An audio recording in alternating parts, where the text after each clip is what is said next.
Hey, RH, how are you? Hoping that everyone can hear me. Can you hear me? Please let me know.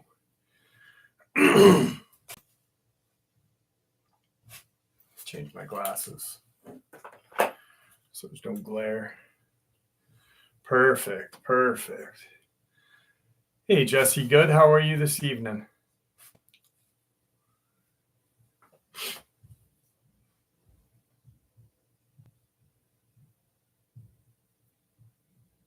Cryptid Cooper, how are you? Caden, Sharon.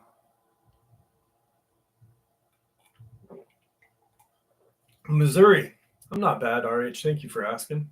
Hey, Greg. Chris, how are you? Stacy Brooks is in the house. The 59th, Troy.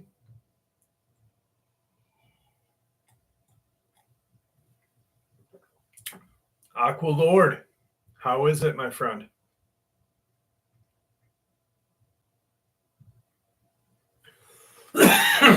Dis, what is up? Kathy, Juno.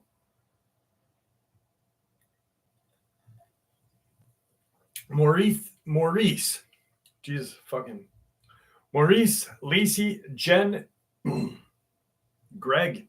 What's up, Greg? How are you? Greg Wisely's in the house with us. Ska. Suji. Julie.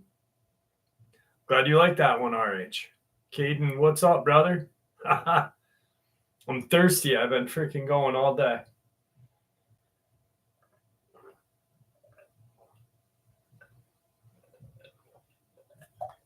I gotta get hydrated.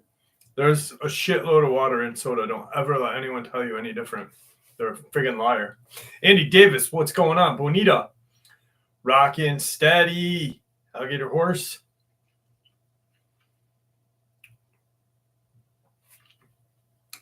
Kakalina, how are you?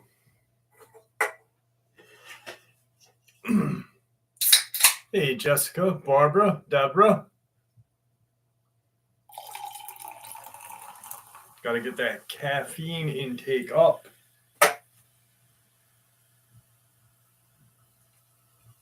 Scott Ray. Glades Creature. Hey, Joe, how are you? Karen Yost, how are you?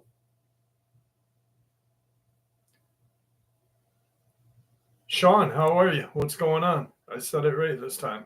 How'd you guys like today's first upload when I went up to where Tom Ezek disappeared? Did you guys hear that noise? That noise was freaking insane.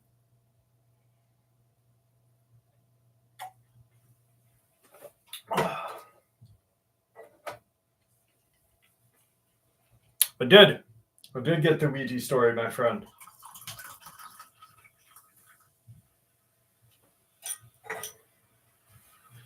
Don Combs, how are you? Definitely will be rockin' steady. Dude, there was a lot of people that were like, that were just, I don't even know. One person's like, it sounds like a windmill. Make sure there's no farms out there. I'm like, are you new to this channel? Bro, you're like 2 miles out in the woods. First, you have to drive a mile into the woods to get to the parking lot. Then you have to walk. Hey, Gigi, how are you? Michael Spano. Eduardo. Robert Sharp's in the house with us. Adam, how are you? No Cap Bussin', what's up?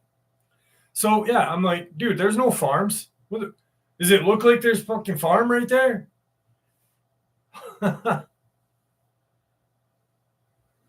When I walked in, hey, Pops, how are you? I'm doing well, Joe. I'm doing well. I hope you're doing well. I asked, how are you doing before you did, though? Hey, Denise. When I walked into that location yesterday, I literally felt like something was off. I was like, there's something off about this. Hey, Jane, how are you? Kathy? And the only reason why I wanted to go up there was to blow the shofar. right? And I get to like maybe I hiked in probably what are about 7-10 minutes, somewhere around there, to get to those two boulders that I sit on. And I heard the noise and I was like, what the hell? To me, it sounded like this metallic kind of Geiger counter or like metal detector. And like I stopped and listened and I'm like, is that like a metal? Would that classify as a metallic sound?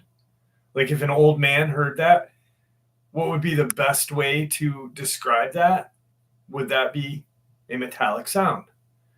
And I was like, yeah, shit, yeah. Hey, Pearl Green, how are you? Hippie girl, how are you? Mike, I really believe 100% there is a portal out there. 100%. Jane, I don't know if you heard me say hi. Okay, you did hear me. All right.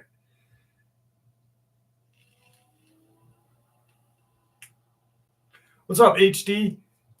I was like, people are going to be like, oh, that's the trees. And I'm like, and then I heard the trees like move and I'm like, that's trees. And then what's up, Damian Bloodstone? How are you? When I blew the shofar, instantly the wind, everything stopped. And it like instantly. And one person's like, what do you expect? The wind's going to stop. I'm like, this was instant. I did 3 blows and it stopped. And I was like, all right, this is crazy. Yeah, a gate closing, but that would be a metallic sound. There's no gates up there. There's no windmills up there. Like I said, it's 2 miles from the road to where I was is 2 miles.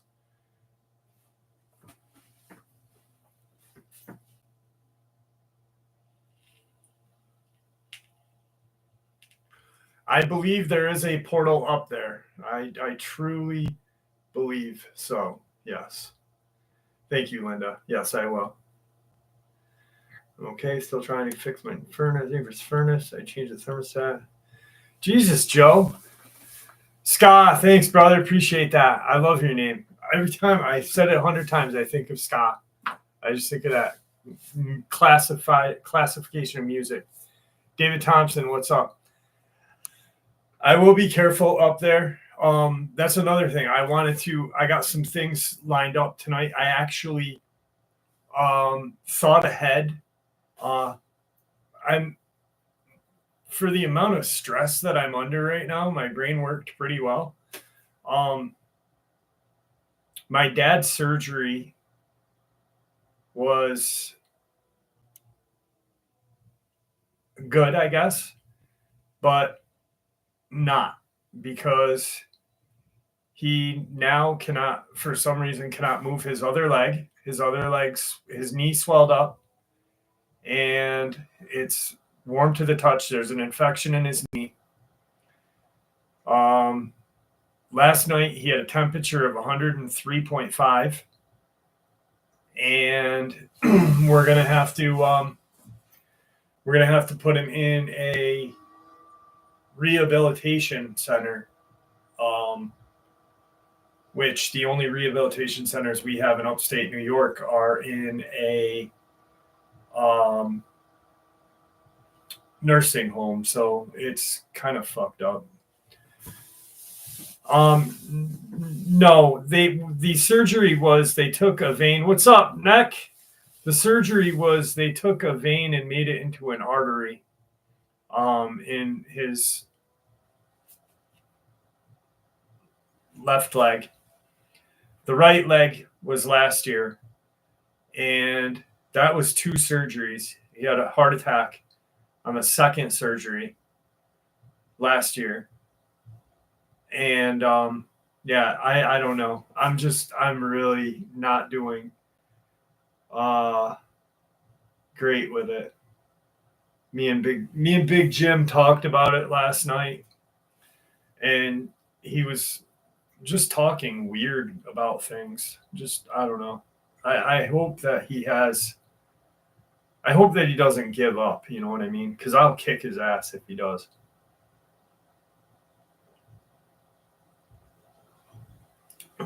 Tim, thank you. Deborah, thank you.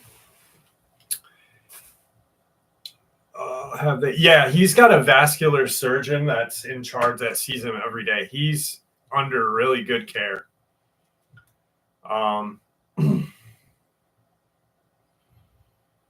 You know, David, I did too. I saw a little bit of movement out there. Maurice, I do. I actually do have a firearm with me when I go. Yeah, we are. We've got, they gave us a choice of, they gave us like this huge list, like 6 pages, probably 11, 12 on each page, rated with stars. And they said pick 5 of where you want to go. And so, yeah, I don't know. We find out Monday what's going on. So, my mom, that's another thing. My dad is bitching about my mom, and I'm like, dude, she's just trying to help. Oh man. Oh Jesus, no cap. Prayers. I pray that it is not a tumor. Yeah, he's very uncomfortable, and when he's uncomfortable, he's a prick. And I'm not saying my dad's a prick at all, but he is. And like my mom is annoying him because she's got to like repeat shit, and she has like this overcaring gene where she just cares too much, I guess. And that drives him nuts. Plus my dad wants a fucking beer. You know, like my dad drinks beer every day of his life, probably since he was born. I've never seen my dad without a Jenny in his hand, minus when he's working. But when he gets out of work, he's got that beer. And it's been since Monday that man has not had a beer. I was like, Dad, do you want me to bring like a McDonald's cup and put a beer in it for you, buddy?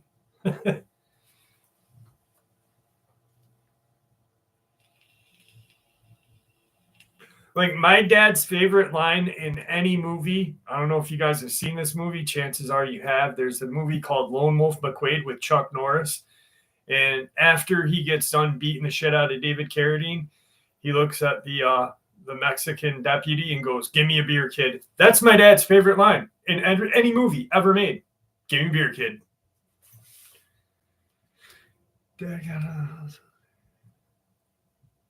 Oh, that's good. I'm glad he was out of the hospital for Thanksgiving.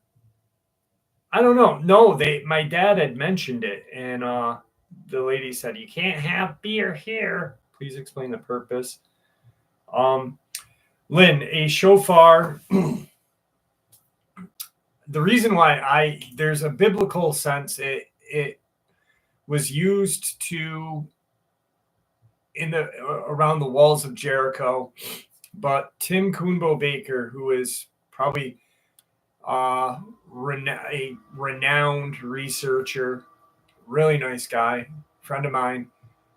He worked for NASA. He's been researching these things for 60 years. He had started to summon Sasquatch and other things with the shofar. And that's and no other researcher except him and myself now have done it. I filmed it. He didn't. I'm not saying that's any better. I just got the idea from him. And I know that he moved from Missouri back to Alabama because he had used his shofar on his back porch to just mess around with his dogs one night. And 2 nights later, he wakes up and there's a Sasquatch on his back porch staring in at him. And so yeah.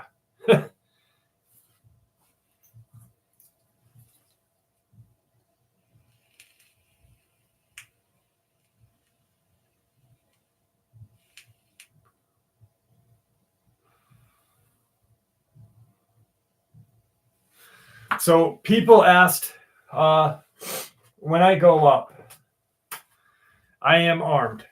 I figured I'd show you guys. Oh, Donna, thank you so much. I really appreciate that. I really do. Thank you. So I wanted to let everyone know what I go armed with. I have first I bring my Caltech 12 gauge, and I bring these Winchester Defenders Stop the Threat. It's a 1 ounce rifled slug with 3 double-aught buck pellets in one. If you guys can get that, get it. Velocity is 1150. It's a nice round. It's a nice round. If I don't bring that, I bring another Defender with a 1 ounce slug. And if I want extra shots, because the Caltech is only seven rounds, I bring the Federal Force X2 little mini slugs, so I can fit 10, 11 in there. Janie, thank you so much. Thank you. I truly appreciate that, guys. Now, I also wanted to show you guys, because I always talk about Mega, how are you? Yeah, they do suck. They do suck. Yep, no more than 10 rounds, I know. You can get away with it in a shotgun, though. So the ammunition company that should sponsor me, Fort Scott Munitions, everyone who has a pistol, regardless of 38 all the way up to 45, 357, they have TUI, tumble upon impact. I talk about it all the time. I figured I'd show you guys the difference between rounds. And I know a lot of you are, gun enthusiasts, but a lot of people aren't. So this is a regular 9mm round. Okay. This is a tumble upon impact round. There's a big, big difference in the rounds.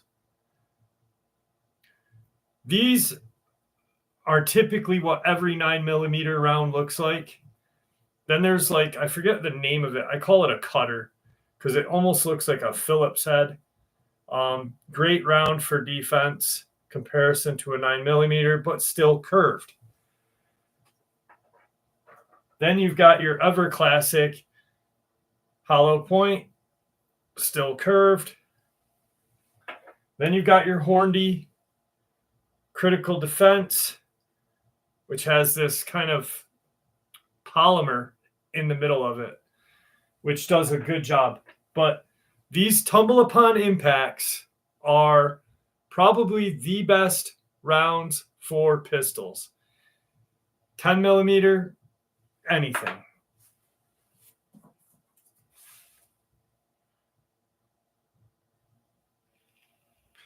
Well, Steve, actually, a Glock, I think, to be honest with you, any round except the 22, maybe with bullet placement, if you get the thing in the eyeball. But, unless you've shot one with a 10mm, I wouldn't say could.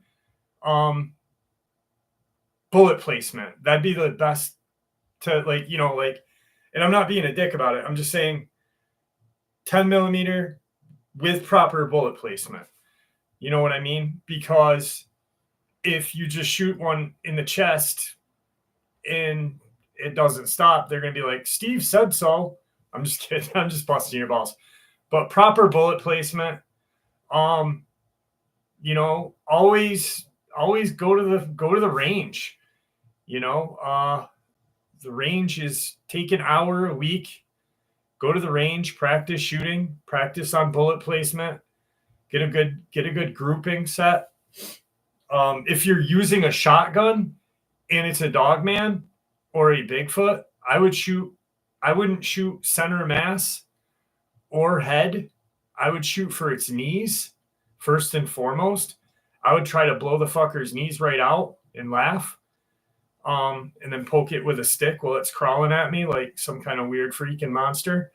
But other than that,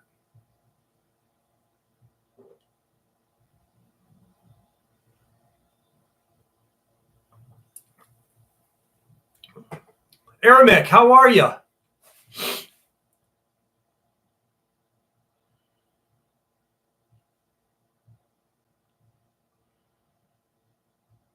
Lake Superior, which video? Because I got something funny to tell you guys, and this freaked me out, okay? I literally got freaked out. Janie, I looked all over. If anyone's a member, hey, Luke, how are you? If anyone's a member, please tell Jane how to become a member because I don't know how to, and I can't figure it out, and I apologize for being a dumbass. What was I going to say? There was something I was going to say.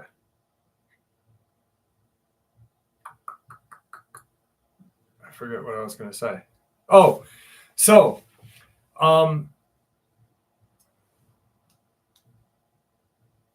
join. Where do you hit join? Why do Dogman stories heard people use dragon rounds?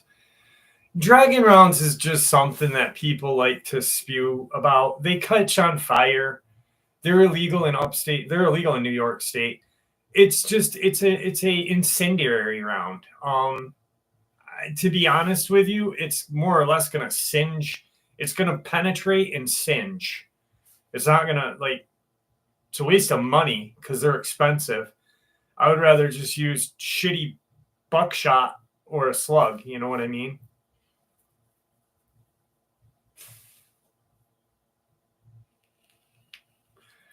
Well, magnesium round, people wouldn't understand that. So incendiary would be the best,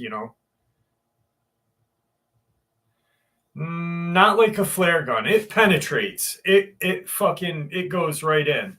But it just burns.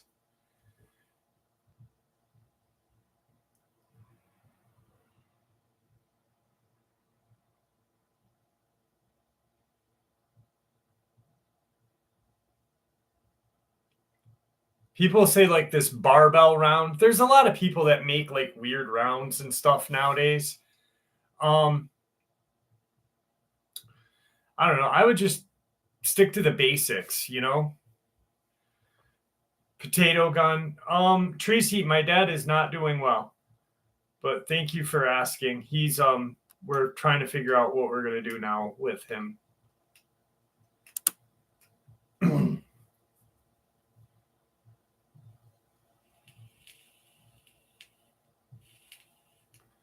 From Dragon Ass. I bet you're tired from fixing that furnace all day.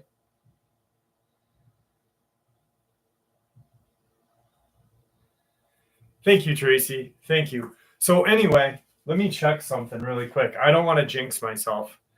So Superior Girl said, hey, after the upload today, don't be surprised if the Men in Black visit you. Well, today's second video that I put out with the mermaid video, right? I literally had 55,846 subscribers, right? I put the video up 5 minutes after it's out. I was losing 5 subs every 30 seconds until it went down to 55,728. And I'm literally, my stomach was like, what the fuck is going on? I lost 119 subs in less than 20 minutes. And I was like, this is not good. So I don't know if that was the government or what the hell that was, but I've never had that happen ever. And I'm making sure it doesn't happen again. It was crazy. I'm watching it and I have my creator studio. I'll have YouTube open and I'll have my creator studio open, and I'll watch just to see how the channel's doing. And I looked, and I'm like, wow, I'm like doing pretty good this month. Oh, Puffs, thank you for becoming a member. Oh, she got Jane a membership. Jane, now you're a member. Thank Puffs.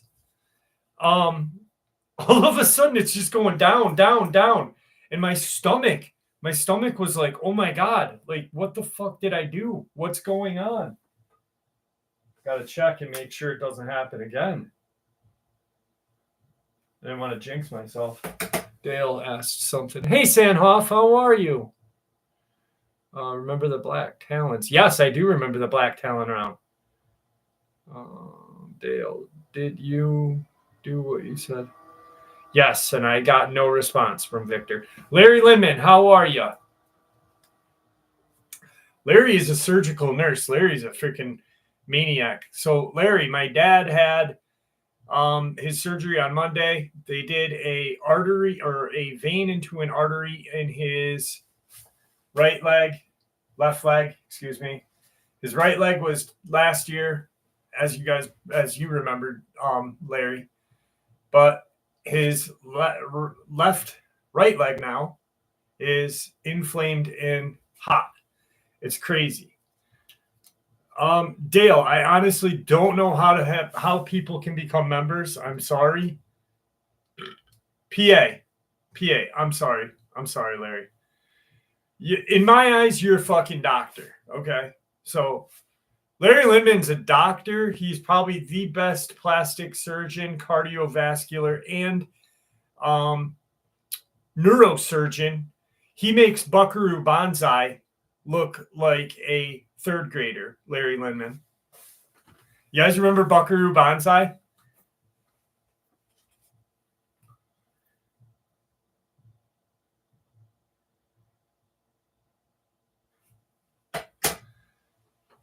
Greatest TV show ever.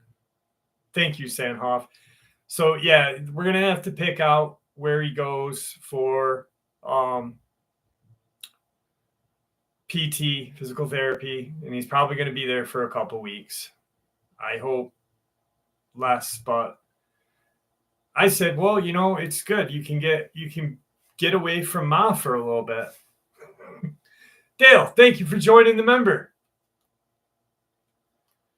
Definitely will, Larry. Definitely will. Thank you.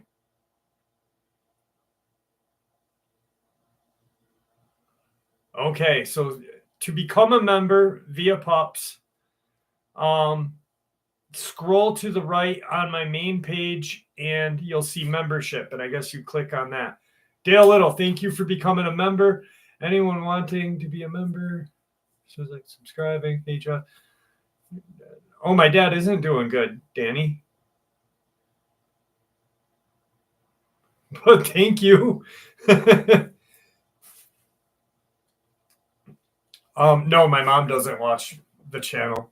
My mom doesn't have a cell phone. Well, my mom's got a flip phone.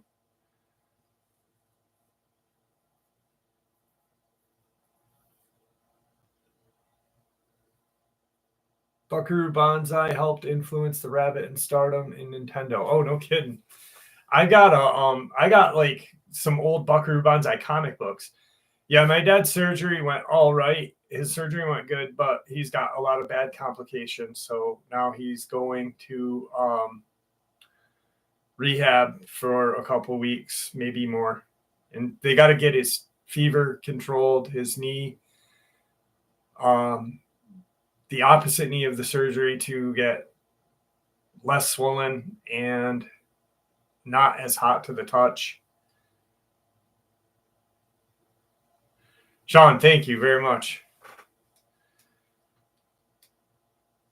Stacy, has anyone in your family seen any cryptids? Just me. Just me. My dad is not a person to go in the woods unless there's beer. Yes, I always tell my mom where I go and my dad. I always tell my daughters where I go, and I say, if I'm not home at this time, this is exactly where I am. Send somebody up to make sure that I'm okay. Always, I take the precautions. Thank you, Lake Spear.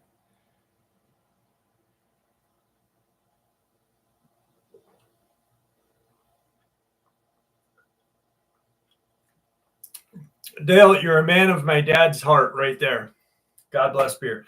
And I was gonna work on the $20 is $20 shirt this week, but I honestly didn't have time, so I apologize about that.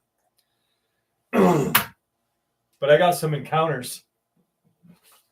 Let's get to some encounters.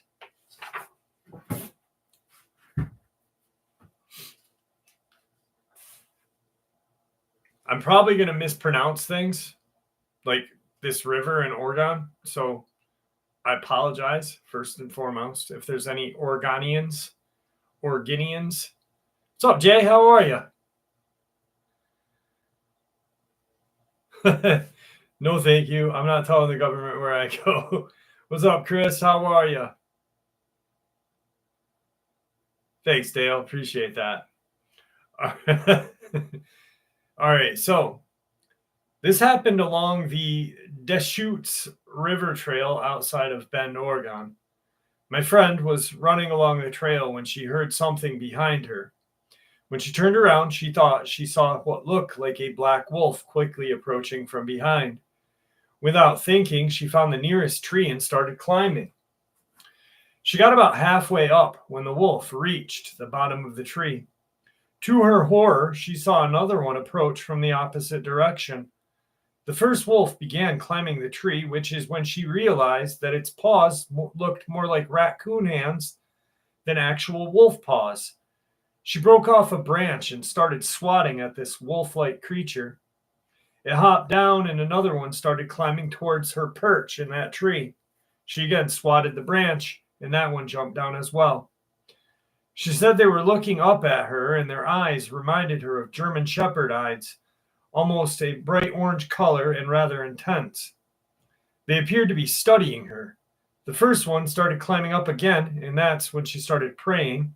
She truly felt those were about her last moments on earth. At that precise moment, a deer ran about 40 yards or so off to the right, away from the river, evidently trying to vacate the area. The wolf-like creature saw the deer and immediately took off running after it. She waited a couple minutes until she was sure they were gone before quickly shuffling down the tree and running back in the direction of which she had just come, away from the wolves. When I asked how big they were, she said they were about the size of German Shepherds, but very dark in color, and with those odd-looking paws that were not quite paws, but not quite human hands either. When I pressed her on this, she was reluctant to explain any further, as retelling it itself was understandably rather emotional for her. I told her about Dogman and asked her if she thought that's what it may have been, possibly a young dog person. She really couldn't say, not having a full-grown Dogman to compare it to. She did say that they looked healthy, big bushy tails, thick black fur, and not to mention those bright orange eyes. Another thing that struck me as odd is the wolves almost never attack people, and they certainly do not climb trees. It sounded like their hands, for a lack of a better term, allowed them to climb up toward where she was sitting in the tree. It also sounded like they weren't really trying to hurt her, but were more engaging, much like young canines chasing a squirrel or something up a tree. Although there was an extra element of intelligence, as it sounds like they were flanking her. I mentioned that she may want to talk to somebody that has more experience talking to people about these things. So far, she's been too upset and too scared to really tell anyone about it. So she's been telling people that some wolves chased her down a trail and that she escaped by climbing up a tree while omitting the part about them climbing up after her, and told her that these types of encounters are fairly common and they typically end relevantly well, in that these creatures, while territorial, do not seem particularly violent towards humans, though certainly not a rule that out the possibility. I also mentioned that It's not too inconceivable to imagine that these creatures, such as these, are out there. I mean, we know there are bear, mountain lion, and wolves, and in our own backyards, but how many people have actually seen them? If you've ever flown over Western United States, you know just how vast the wilderness is. Heck, there are places no human foot has ever touched before, not to mention a vast subterranean tunnel system that spiders its way for miles upon miles underground.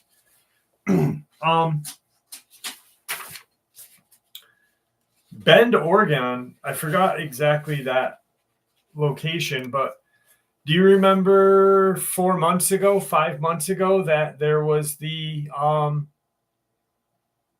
gentleman that got attacked by a wolf while collecting mushrooms in Oregon? He just described it the same exact way as this woman did.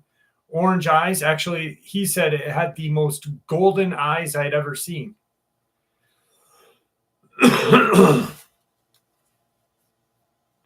What's up, Stephen Knight? How are you?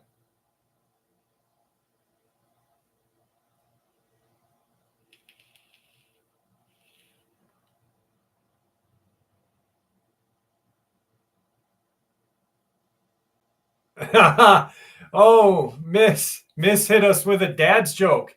Guys, if you don't know the location of a wolf, that is a werewolf. That's a good dad joke right there. Do you carry a weapon when you're hiking? Yes, George. Yes, I a little while ago I showed the rounds that I use with me. I carry my Caltech shotgun with me.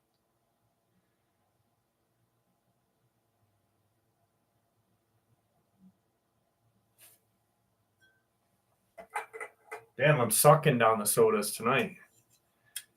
MJ George from Michigan, how are you?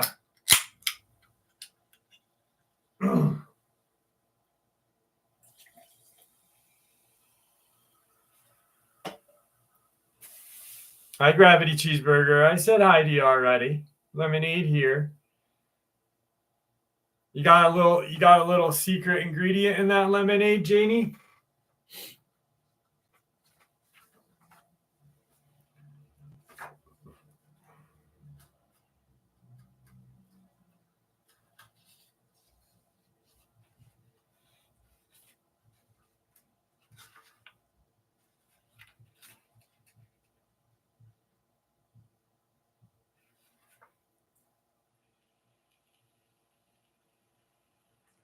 Coke in a glass bottle.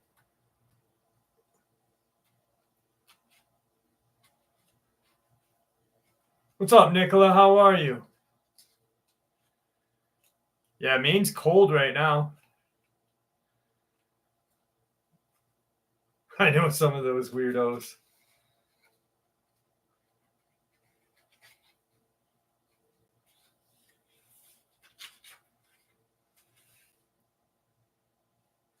I always pronounce Oregon or Oregon or whatever, however you want to call that state, wrong. And I don't know why.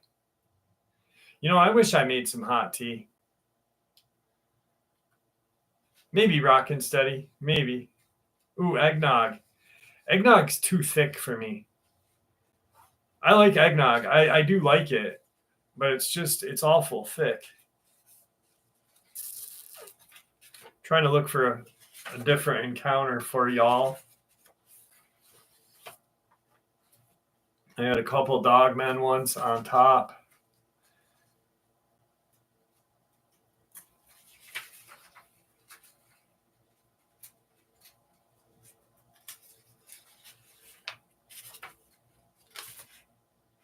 Ah, here we go. Here's a good one.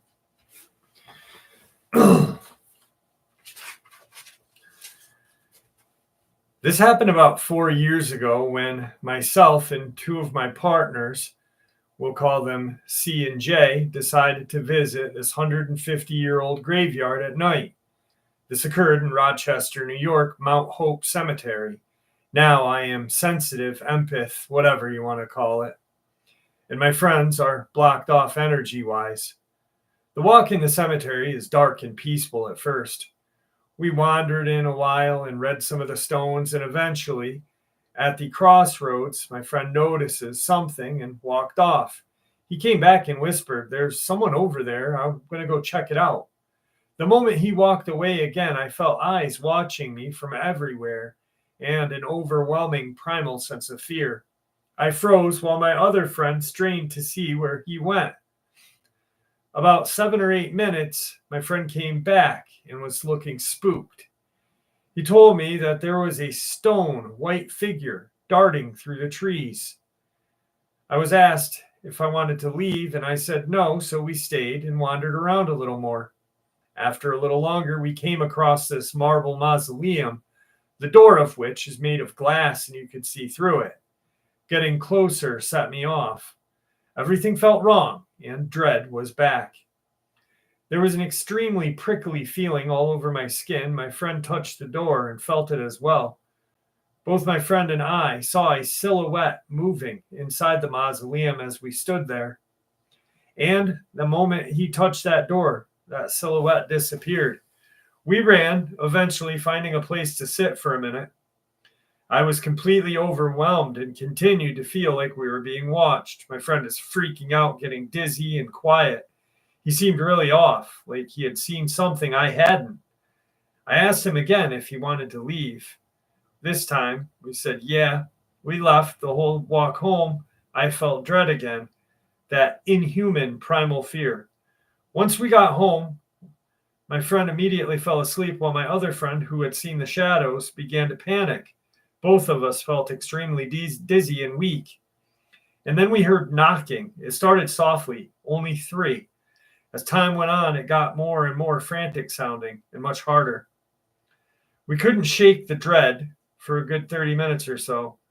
When the dread finally left, we felt drained mentally and physically and decided going upstairs and attempting to get some sleep. We assured each other that we would not open the door, thus we were safe. At some point, while watching TV and trying to calm down, I got overheated and my friend opened the door to the upstairs patio and turned the fan on. That was another thing we did wrong. At around 3:20 a.m., we woke up and he remembered only being able to move his head around. The door had opened on its own about halfway, and a child with black eyes who looked about 12 years old with extremely messy, shortish hair and face covered by shadow was standing there staring. He remembers the most intense terror he has ever felt, so much that it physically hurt. He shut his eyes and held them closed until the terror passed and he fell asleep eventually. The house was already haunted, different story, but the activity has been kicked up. The cat goes nuts because of it. Since then, for both myself and that friend, depression and anxiety has become more intense. I can barely sleep at night, and neither can he. There has been a constant dull ringing in my ears, occasional dread, so bad it hurts. Will take over my friend for 20 or 30 minutes. I've been having random pains in various parts of my stomach. TV, radios, and lights turn on by themselves, and a constant feeling of being watched. I can't find any sources of how to deal with this or get rid of this energy. I also practice witchcraft, and nothing I've done, casting circles, salt cleansings, has worked. Whatever this is, whatever it wants, is having effects on our physical and mental health. I am so drained. Yeah, maybe not practice witchcraft.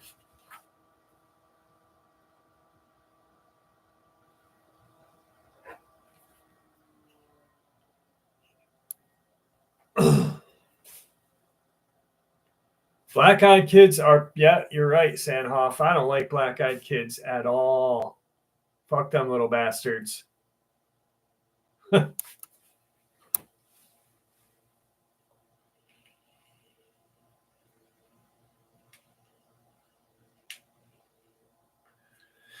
Yeah, Glades. When I went to the cemetery that my daughter had her dogman experience at, and I went at night with a bunch of my ghost hunting equipment and didn't have fun. Actually got lost in the cemetery, and I'm glad I was in my car.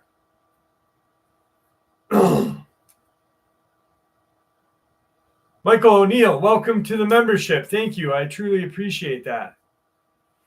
Tabitha, no, you don't really have to invite them in. That's why when I went to the Conjuring house, I made sure that both myself and my daughter Isabel said out loud a prayer and that nothing was allowed to follow us home.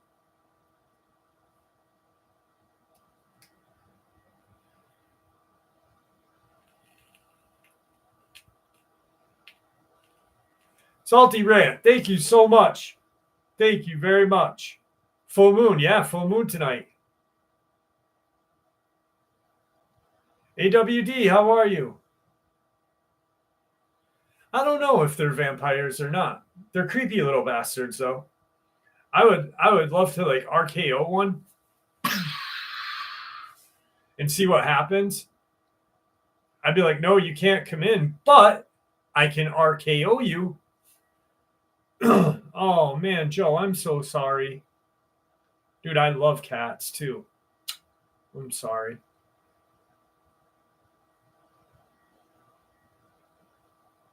Nick, how'd you like the shofar blowing? I know you enjoyed that video.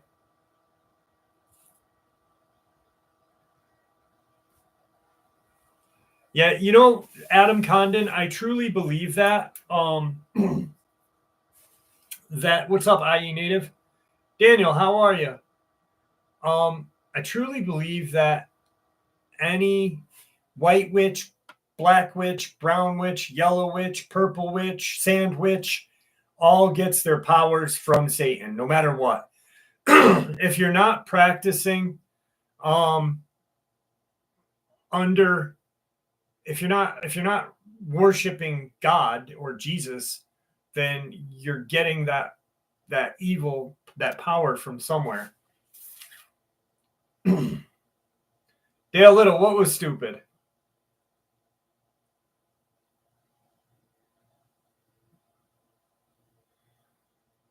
The shofar's got such a creepy sound anyway. What's up, Rhonda Wolf? How are you? Oh, pure Siamese. Damn.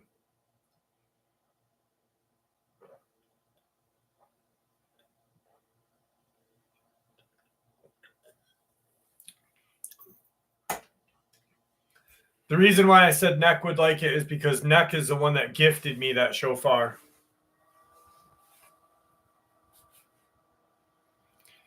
Actually, the other day I watched the video that me and you made when we went to the Bigfoot Fest. Which comes from Wicca. Yep. Shit. You guys are going to get an ad. I'm so sorry. It popped in quick. I apologize.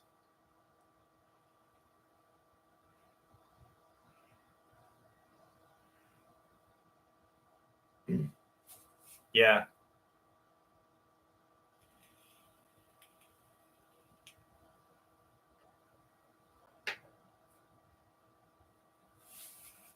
Rhonda Wolf, how are you?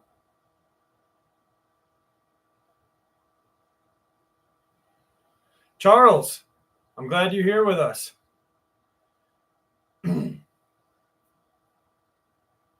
Why do dogmen like to sleep in cemeteries? Because I think the dampness, the darkness, the aura from around the area. No, Dogman is not anywhere possible as Skinwalker. Two different entities, two different things. 100% different.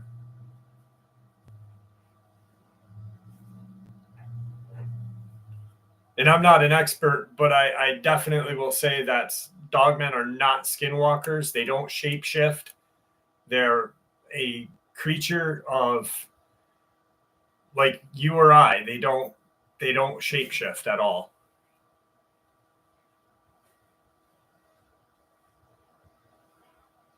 And Skinwalkers are a shapeshifter, but a Skinwalker itself is just Navajo.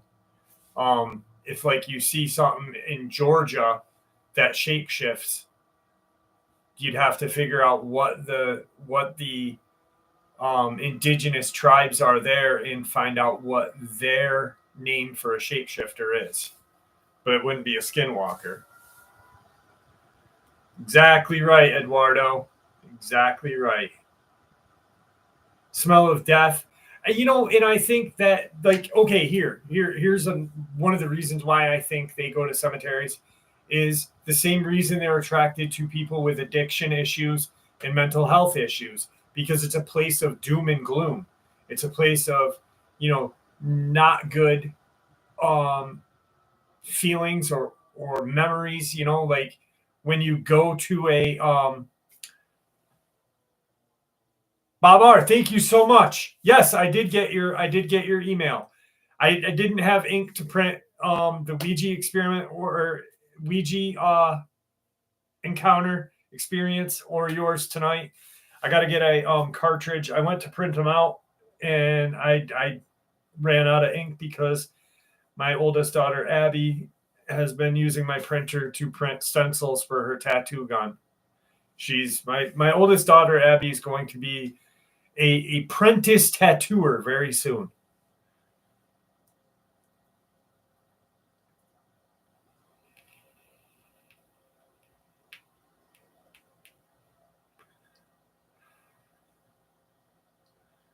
Did you guys watch anything good this week? Anybody watch any good shows or any good movies this week?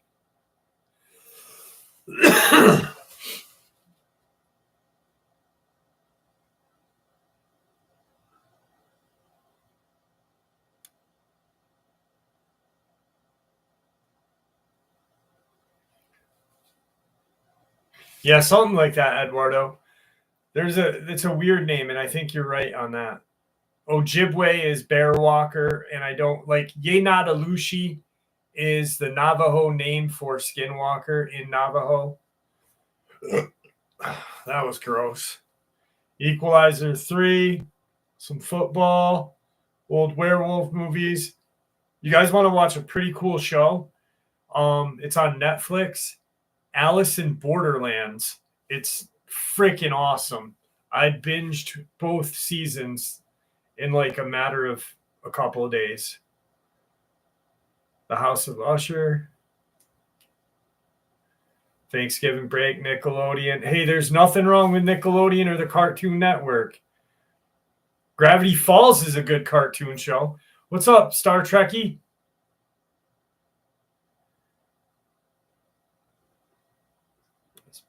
Hello-centric, dog man giving. Ghost of Mars. Ghost of Mars. I haven't seen that in so long. Oh, yeah. Monarch. I got to get Apple TV. I don't have an Apple. I have a Samsung Galaxy, but I can put it on my TV and watch it. 1883 is great. 1883. When I first saw that, I binged it the day I saw it. I was like, oh, shit. Just found my favorite show. Yeah, Rockin' Steady. I'll call you in tomorrow. Send me your email. I'll tell them that you have like your asshole dropped out from its fixed location. We'll figure out the name, the medical term for asshole dropping out. Not hemorrhoids, but and we'll be good to go. Good to go. Yeah, I got to see the new Monarch show. I can't wait till Godzilla, the new Godzilla 1-0 or 0-1 or whatever the hell it is. That's looking good.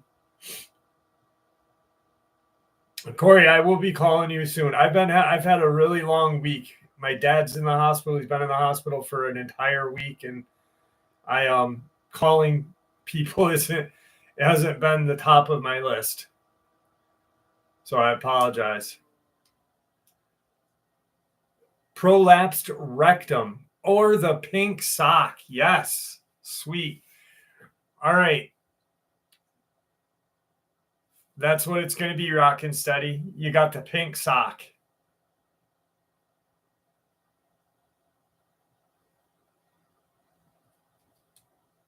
Sound of Freedom. I can't watch that movie like that. That just freaked me out bad. Men playing in rubber suits, Godzilla. Dude, Godzilla is one of the greatest. Old Godzillas, I don't even care. They are cheesy as shit, but they are still some of the greatest shows ever. I remember when Saturday afternoon Monster Theater would come on, and my mom was a babysitter, and she usually babysat my cousins, so it made it okay. So I would just beat up my cousins, and I thought I was Godzilla, and I'd just pound on them. Board Wars is awesome. Low key. Low key.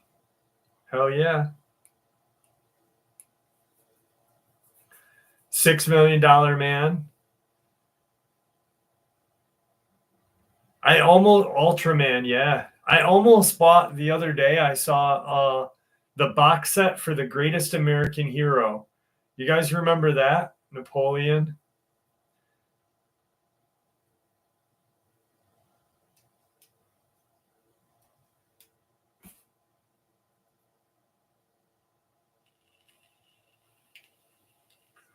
Dude, I'm pissed off. I should have bought it because, hey baby, how are you? I should have bought it because it had the cape with it, and it would have been good to go. It would have been good, but I didn't get it, and I'm like kicking myself in the ass for not getting it because I just want to make sure I didn't lose any subs. All right, gained one. Dude, I cannot believe that happened to me.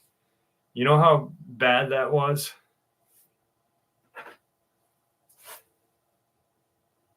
Outer Range. Who's seen it? I've never seen it. Outer Range. What is that? I know I could have had the cape, man. It would have been all worth it. October the 8th, man. Smoked power doobies and energy boost. I should have bought it, and I could have wore the fucking cape. I would have worn the cape in this live stream. Battlestar Galactica? Hell yeah. Oh, man. Battlestar Galactica and Buck Rogers are by far two of the greatest 80s space odyssey shows.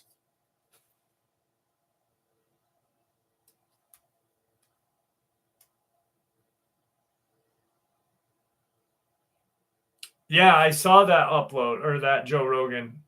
I'm not a big fan of Rogan. He's kind of a moron. I used to love Rogan, but like he's just so like, I don't know, he tries too hard to like know too much, you know what I mean? And then he doesn't like, okay, so he had Matt Rife on the other day, and Matt Rife was talking about ghosts and monsters like Bigfoot and stuff. And Rogan was just like, no, Bigfoot, Gigantopithecus, and they don't exist anymore, and this and that, and this and that. And I was just like, you know, Rogan, you're kind of a cock, you know?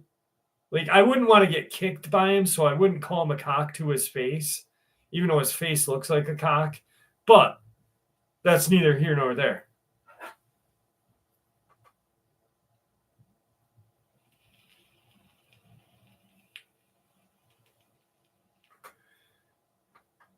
He was cool back in the day. Now he's so fucking, he's got so much money. He's like, I love my Porsche, my Tesla. I got this, I got that.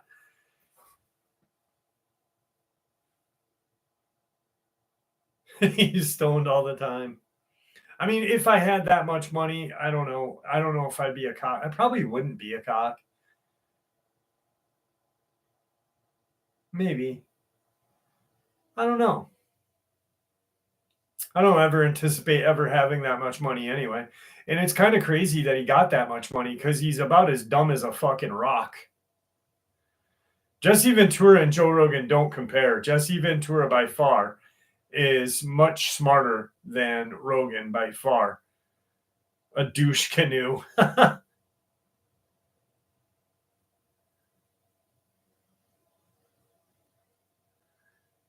Mahani, yeah.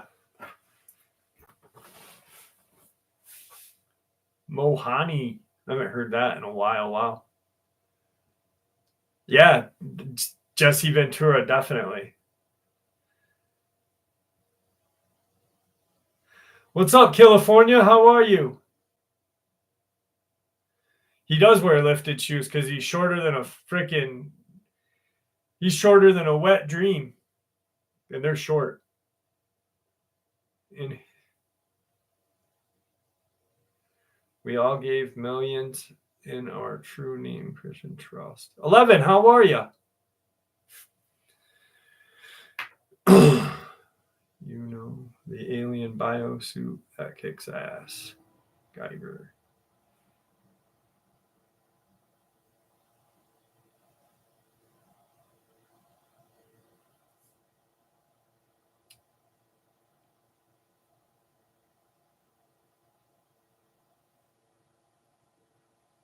Maybe. Hardith.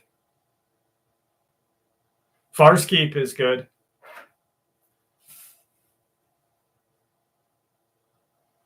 Thanks, Caden.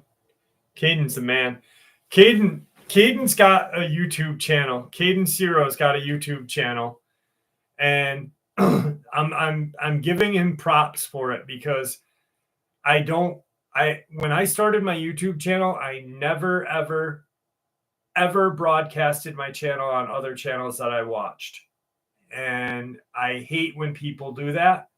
Caden has never done it here, so Caden literally has shorts. He shows off his arsenal, and this kid has got a fucking arsenal.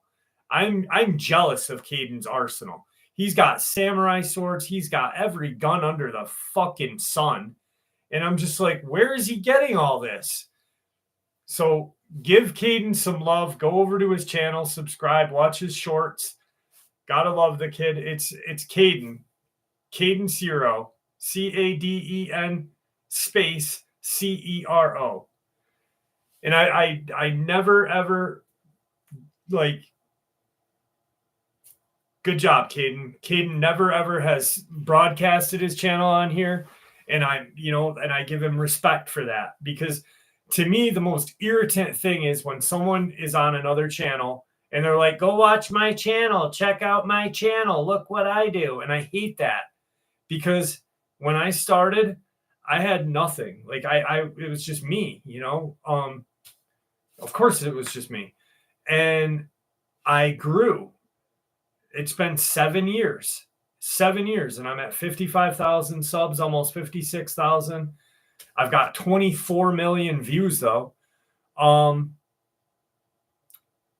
I never ever was on another channel saying, in the comment section, check out my channel, So good job, Caden. Go to Caden's channel. The kid's awesome. He's funny as hell. Sometimes, I would tell you, sometimes he fucking creeps me out. Like he's got this knife in one hand and a gun in the other, and he gives this look. He's got this look in his face, like bad shit's gonna happen, but I'll still give him a like. I'm only busting your balls, Caden. I love you, buddy. You're a good egg. Caden's a good egg, man. Oh, I got a good one for you. The channel's name is Caden Ciro. Yeah, Truth Quest, 24 million views. 24 million. That's incredible. I looked at other cryptid channels like mine. I mean, obviously, I'm not going to compare to like How to Hunt or whatever, or Vic Cundiff. But other cryptid channels, you can add 4 channels that are around my membership or subscriber height and a little bit more, and I still beat 4 of them. And it's weird that I don't have more subs, but who knows? I lost 119 today, which was great. You know how that felt? No, Caden doesn't go live.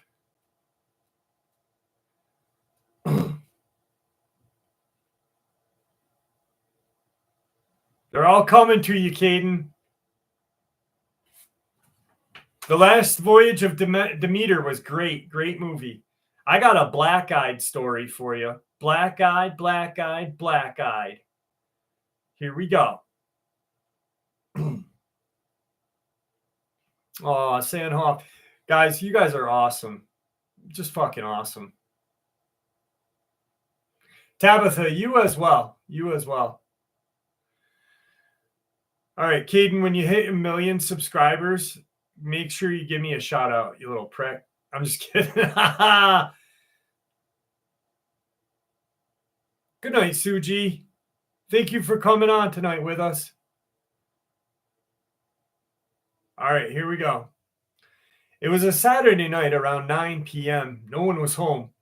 Everyone had gone out for dinner, and I decided to stay home. I felt nauseous, 8 months pregnant and all, and exhausted after having worked 10 hours.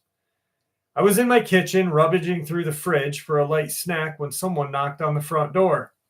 This surprised me because my family has keys. They would just open the door right away. Also, my neighborhood, not to open the door unless you're expecting company. The knocking continued. I decided not to answer, and they'd just go away as one would do, solicitors and unwanted company. But no, the knocking continued.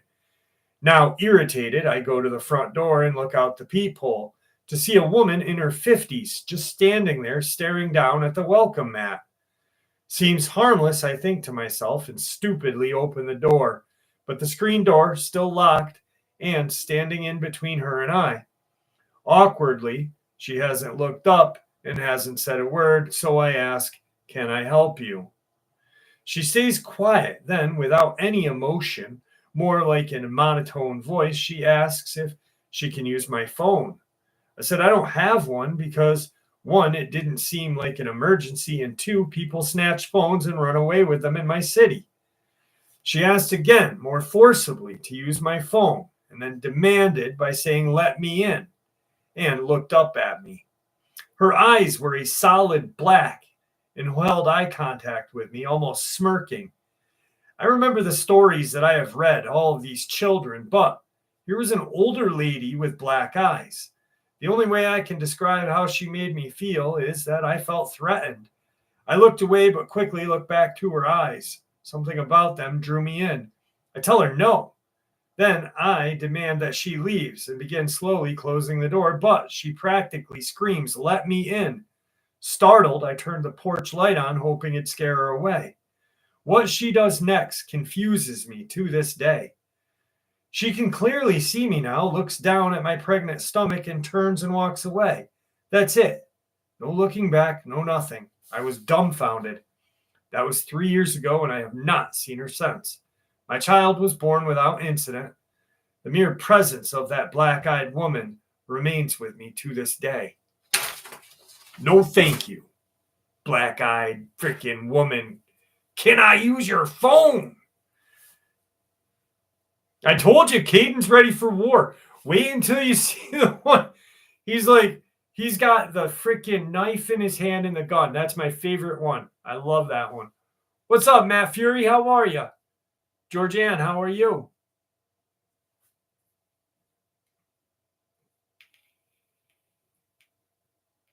What happens if you give them your phone? Nothing. That's a way of them trying to get inside your house. This lady just said I didn't give her my phone because people would run away with it where she lives. You just if a black-eyed person ever comes to your house, don't let them in. Don't just say, "Get the away from me."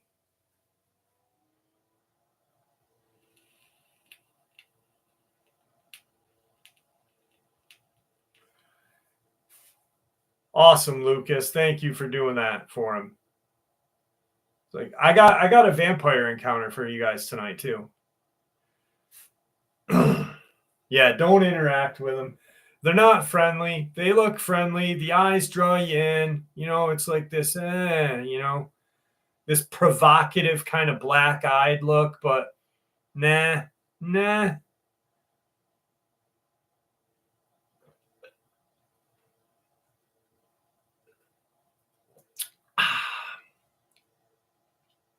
I bet you if you threw holy water on them, they'd fucking probably spaz out and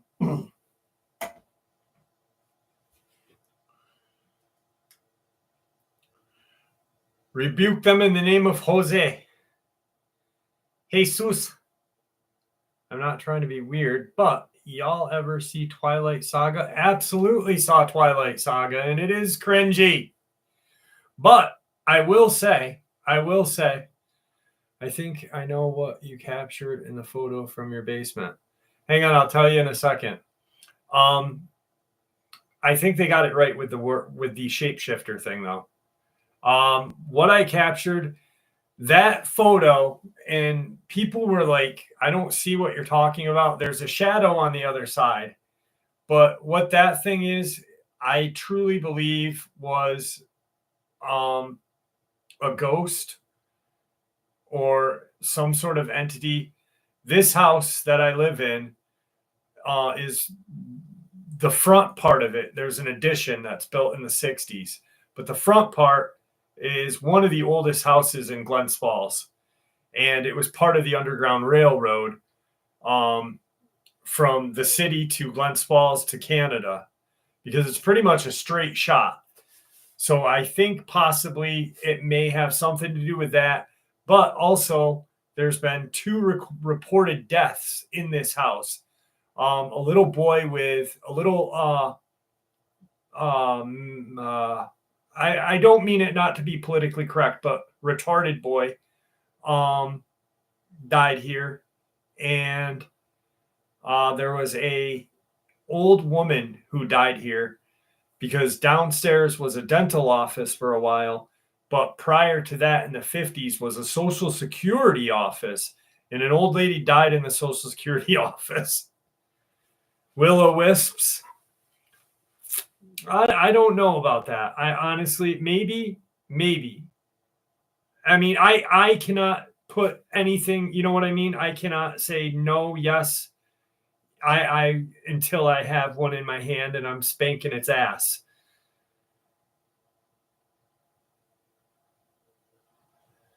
Jeff, can you give us? Yes, I'll send my email is coming up. It's going to be right under Rhonda Wolf.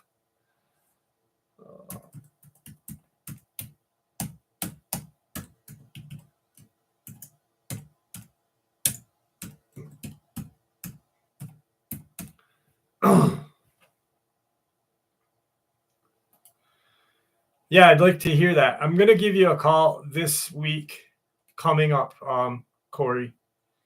I definitely want to hear it. My email address, Melody, is right under Aramic. Right under and above Aramic. I am walking with the beast in the basement. What the Ouija board said when we were playing as teens. The dog was in the basement howling for someone. That's just creepy. That's creepy.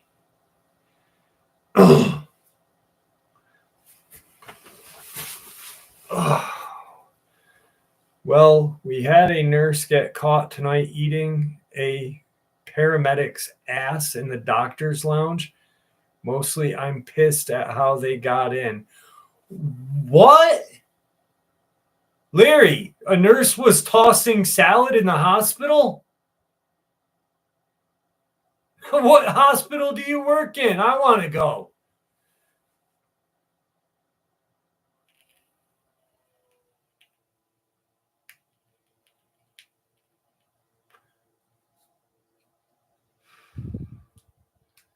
Jesus Christ. Freaking tossing the old salad at the hospital.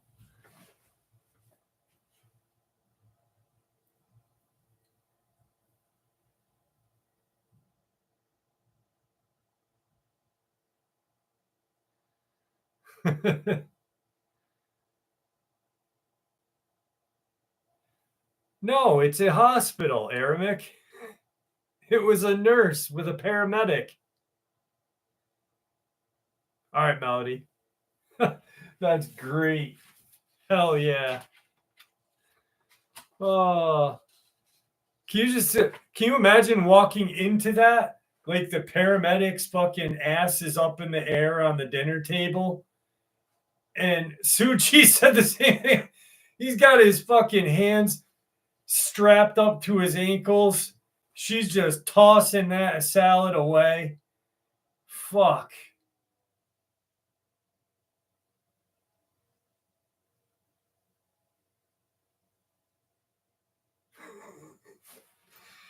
Oh my God. You know, we ended last week's upload talking about the winged brown eye. Now Larry brings us this. Good job, Larry.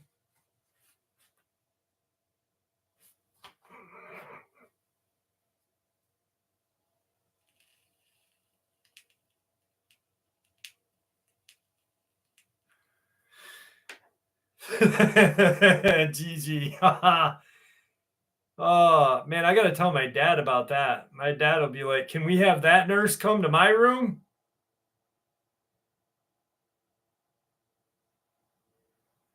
Back in the hole again. Oh. Larry does hang with a sorted bunch of crowd, though.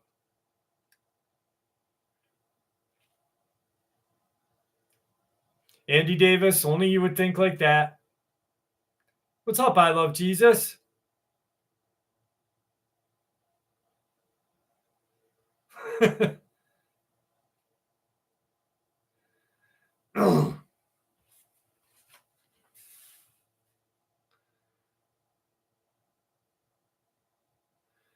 Yeah, most definitely. That's one thing I can say about my dad. My dad will flirt with any freaking nurse that's come in that room. The other day there was actually like a semi-attractive one that came in, but my dad has like the play of, well, he lacks any kind of play. And he like literally, she's walking out of the room. She's still in the room. And my dad goes, look at the ass on her. I was red. I was like, Dad, she's still there.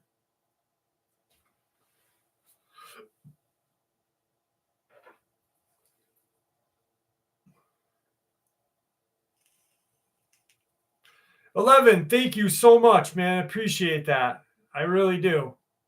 Thank you very much.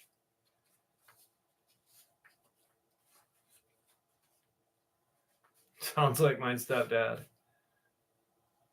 The things nurses do see, especially my dad, holy shit. In a little bit, Caden, in a little bit. My dad is not like the, oh, God. I don't know. I would not want to be any my dad's nurse. That's for one damn thing. You know what sucks is my parents' wedding anniversary, 52 years, is going to be on Monday. And he spent Thanksgiving in the hospital, and he's going to have to spend their anniversary in the hospital, and that sucks. 52 years. I said, Dad, how'd you do it? He said, I don't know. I don't know.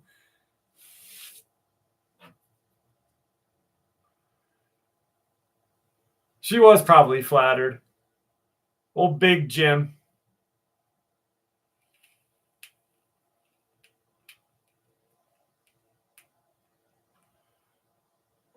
It's only 27 degrees out where I live. How about you guys? Temp wise, what's the temp where you guys are right now?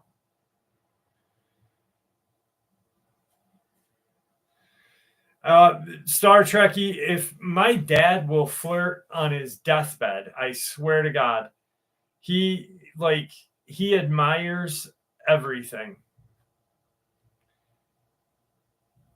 Yeah, most definitely. Congratulations to him. Congratulations to my mom, actually, for putting up with that shit.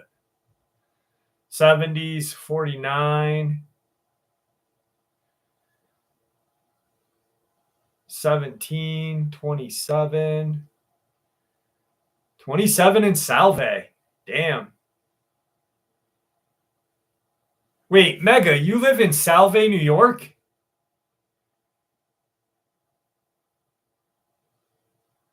$39, $37, $66. Do you know, how old are you? If you don't mind me asking.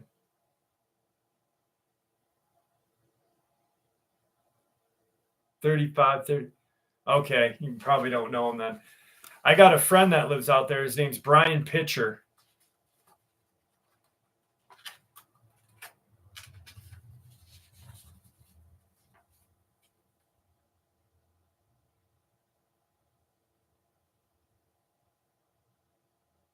$28. So you guys are all going through the colds right now. Hi, I love Jesus. How are you tonight?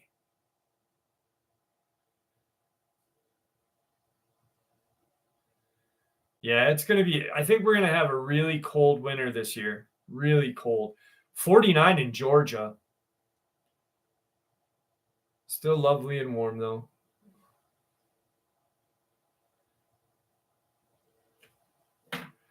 We're going with gravity cheeseburger to smoker fucking cigarettes. Jesus Christ. No, I'm asking temperatures. What the temperature is. I love Jesus.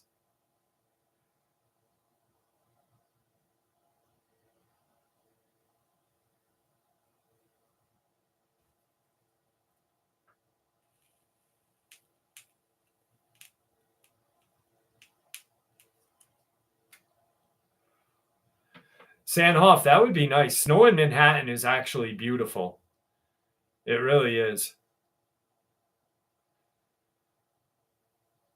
I like Manhattan. I like the city. I'm glad I live where I live, but the city is a great place to like. It's really beautiful at certain times.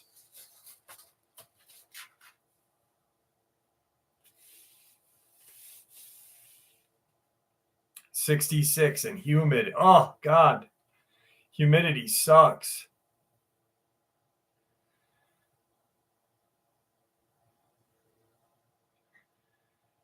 Actually, Mega, yeah, there is some experiences out there. I've got, oh my God, I forgot about that interview that I got. There's a small reservation out that way. And I got a guy that had a couple of dogman experiences out there. Fall is nice in the city. Ugh. Okay, my buddy from Florida saw 2 dogmen when he was bow hunting. Neck, I'm going to give you a call this week too and talk to you about that. I want to hear about that. Braden, what's up? Okie dokie, here we go, Smokey. Over the holiday period, 3 days before New Year's in 2012, my girlfriends and I decided to explore Seattle's nightlife. I have lived in Seattle for the last 5 years, but have not really investigated the city's nightlife, much to my girlfriend's annoyance. My girlfriends are fully aware of this fact, and begrudgingly, I went pub crawling. After hours of trudging through the cold night and visiting many bars, we finally discovered a bar in Belltown, which was located down an alleyway. I don't know the name of the bar, it was dark, and I was not attentive at this point. This was our final destination, and I was relieved. I was the designated driver, and I had stopped drinking several hours early, so I wasn't feeling euphoria that my girlfriends were sharing. In fact, I was miserable. I remember the entryway to the bar had 2 stone steps. I stubbed my toe on one of them as I ascended the stairs, which is why I remember. The interior was dark. It was small, packed, full of punters, and had a very sticky floor. We managed to push our way to the bar and ordered some drinks. We stood near the bar. The place was heaving. My girlfriends had already consumed the first lot of refreshments, and they were drinking like fish. So I was the best place for us to stand. I pushed my way to the bar a second time to get the girls some more drinks. While I was standing at the bar, I was flanked on the right by a group of men who were loud and crass. And to my left, a man probably 6 feet tall or so, with dark short hair, wearing a gray t-shirt. I didn't pay much attention to anyone as my focus was to attract the bartender so I could order a drink. The man on the left spoke to me, but I couldn't decipher what I heard. I turned to look at his face, and his stare was quite piercing. I noticed he had quite dark eyes, but then he was backlit, so part of his face was casting a shadow. He then touched my shoulder and said something. At first, I couldn't interpret what he was saying. There was too much noise. Music blaring, punters talking and laughing. It just sounded like a roar until he touched my shoulder and the noise just drifted away, similar to when one inserts earplugs to reduce the noise. At first, I couldn't comprehend what happened. I think I was dazed for a minute or so, and then he started to speak again, and I could hear him. He asked for my name, and I provided my real name without thinking. Then he asked who my friends were. The chit-chat carried on for a couple of minutes, and then he told me that he was a vampire. I scoffed at the statement. And then he showed me his teeth. His teeth were nice, actually, bright and shiny. And he had slightly elongated canine. I didn't believe him. I thought the teeth were glued on and thought my girlfriends must have bribed him to poke fun at my skeptical nature. I asked him if he likes to role play as a vampire and became quite persistent in questioning.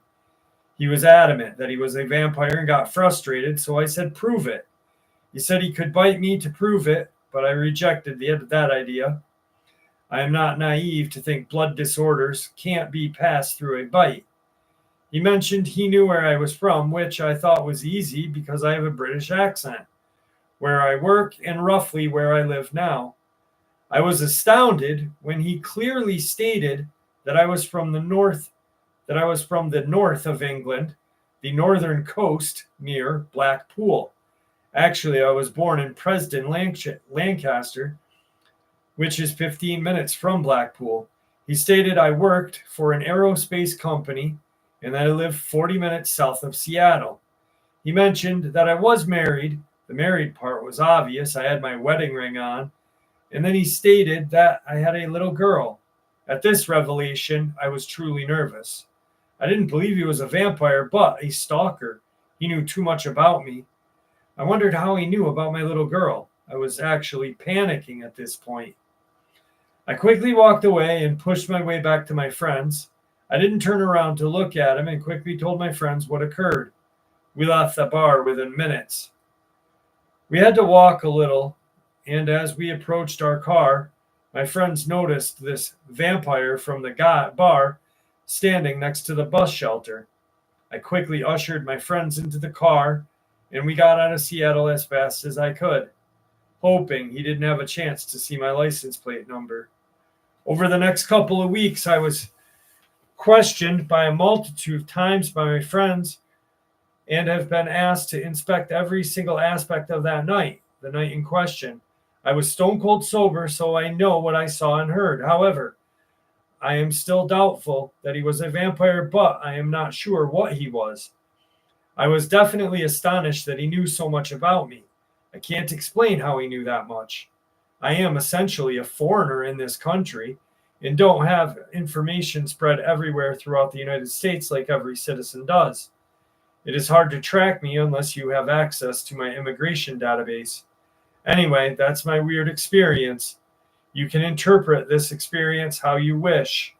I, on the other hand, have learned to be more careful in places I visit in the future.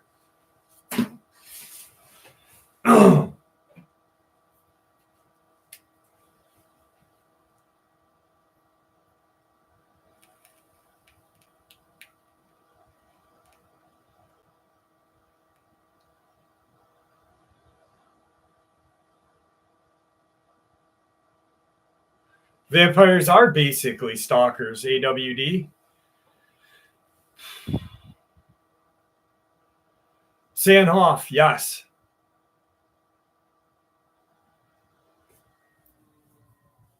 Absolutely, Bob. Absolutely. I might look through, I might try to do it on the phone tonight. But I usually like to have them printed.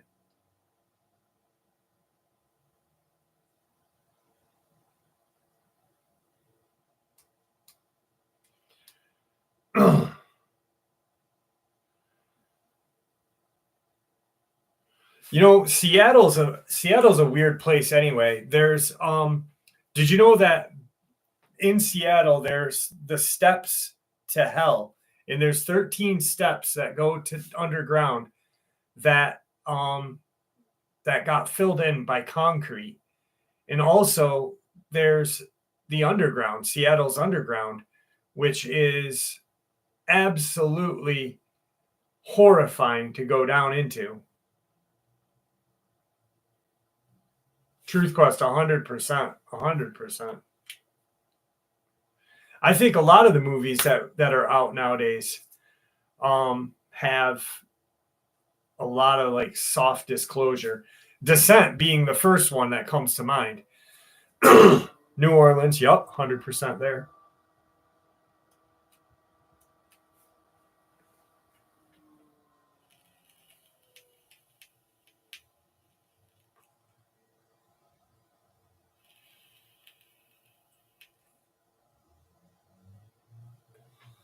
Yeah, my buddy who's Selesh, Native American, lives out there, or lived out there. He was born and bred out there, and it was always kind of just shitty.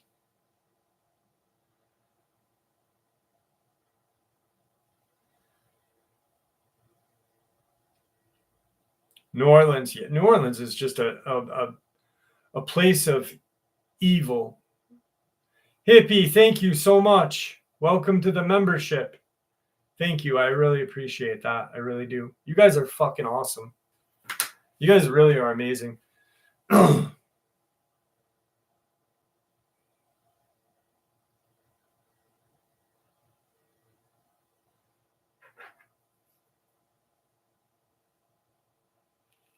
Ove. That's a nice, I like that. That's a beautiful Jewish term. Ove.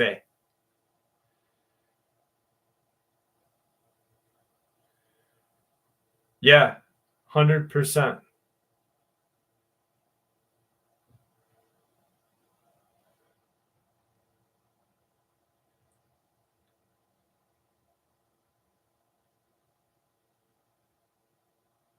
Captain Cat, how are you? Jimmy, much hearts to you too.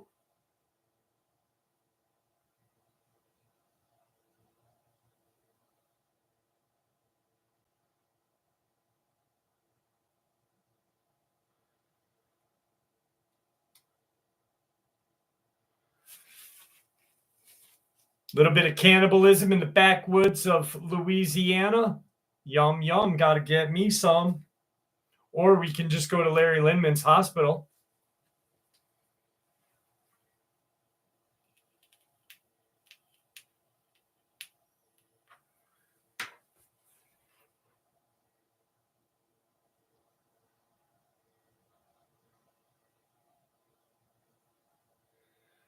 Yeah, it does. Hippie, I really appreciate that. Thank you so much. Thank you for supporting the channel.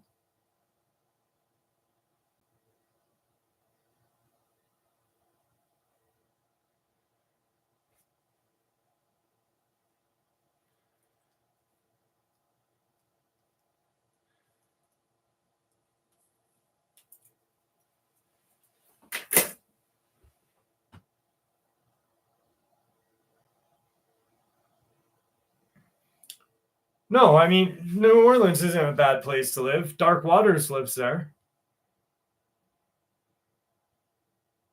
Just like chicken feet. Yuck. Has anybody eaten chicken feet? I heard it tastes like frogs. I'd love to go to New Orleans. Like, there's a store in Manhattan called Dance Macabre, and it's super world famous. But there's like a million stores like that in New Orleans.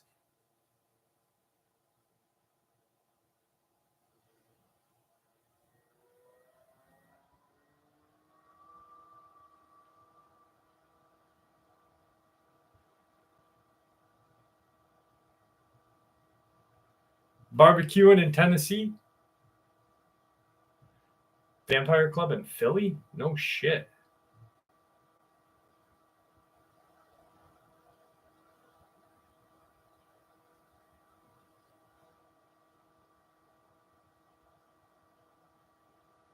Ah, Mickey D's Nuggets. Yeah. Oh, boy.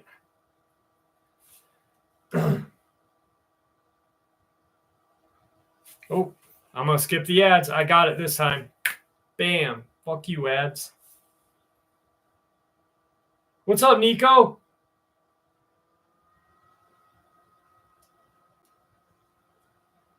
Yes. It's the exact name.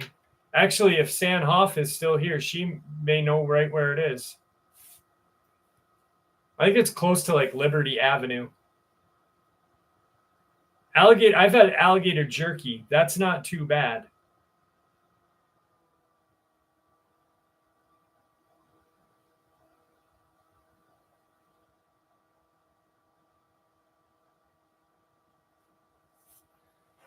Thanks, Nico. Appreciate that, brother. Jeff, is the fan noise the sound of your PC? Yes, Cryptic. Sorry. James, not a bad Thanksgiving. I didn't do anything actually. My dad was in the hospital, and I just I made crock pot chicken, and it came out like shit.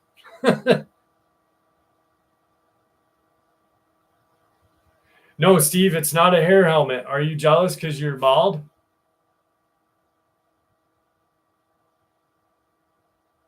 What's up, dude from Texas? How are you?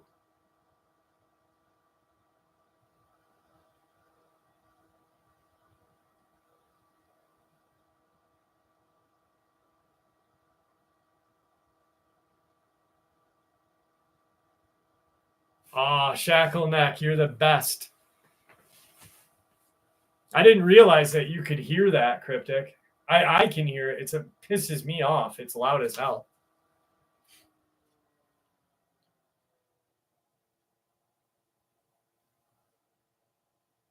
James Estrada. Yeah.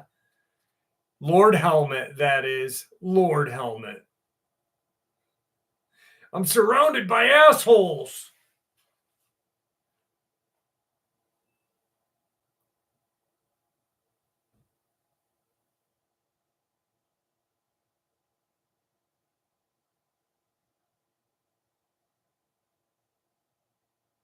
That's scary, Mackenzie. That's scary. Damn. You know, I've heard a lot of people. Thank you, I love Jesus. Thank you so much. I've actually heard that a lot of people who do research vampires and stuff, that they do have these kind of dreams and these just really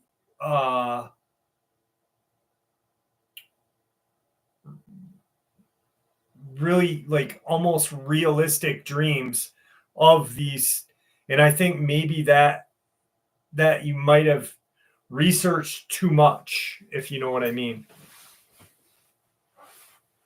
I hear you, 59th.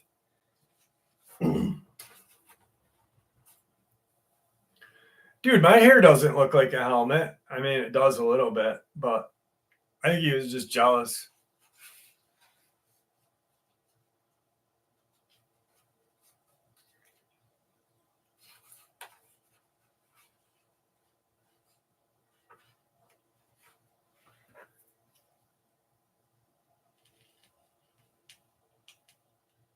You guys excited for Christmas?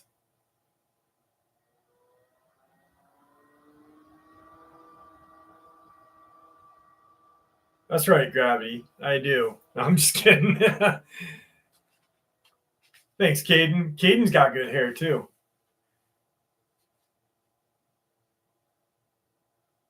I got a little Larry Bird cut going on. I mean, it looks better. It's fucking 1:30 at night. Of course it's going to be messed up.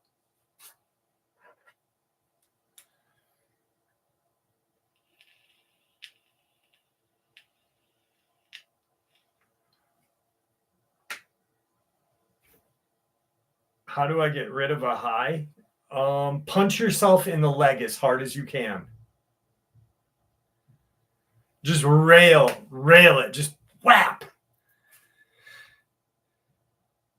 I am super excited about Christmas. I've been singing the John Volve Christmas songs lately, Dr. Demento. It's beginning to look a lot like syphilis all around my asshole. Picked him up at the 5 and 10. He took me and then he shoved the candy cane up my asshole and said, it's beginning to look a lot like syphilis.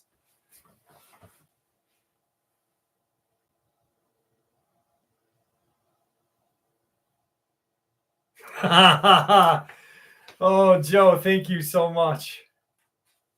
What's up, Nino, you sexy MFer?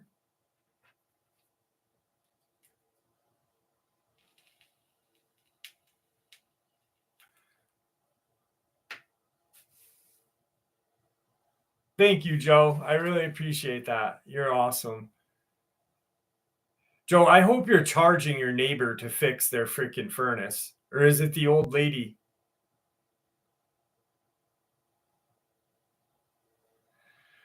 Libra, how are you?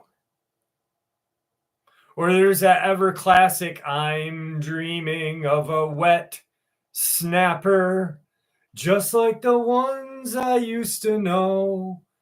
When she's done pissing, she lets it drip dry on her toes. My daughters hate when I sing those Christmas songs for them. Oh, okay, Joe. Libra Poet is with us. Nick, I can't wait to try the Dr. Pepper frickin' jerky. I am frickin' stoked about that. Yeah, I hear you, Gigi. I don't like shopping.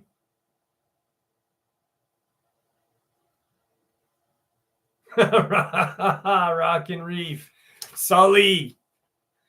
Suffering from severe depression, so I probably shouldn't be here. Oh, Libra, email me. I'll freaking help you out. I'm sorry that you're depressed. I hate when you guys are depressed. How the hell do I have 199 people and only 139 likes?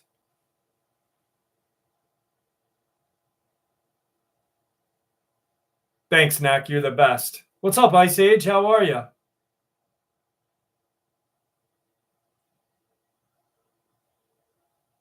Jesus Christ, Kevin.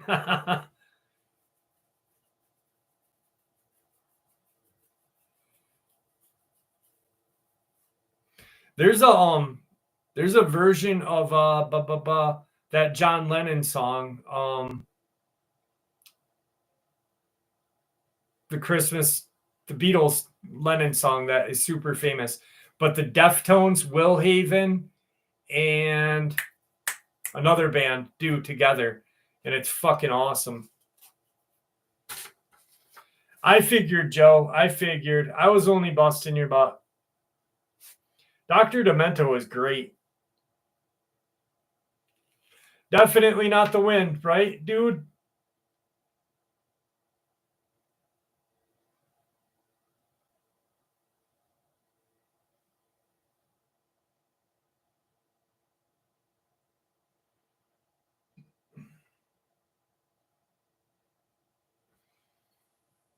It needs something, Steve. It needs something, brother.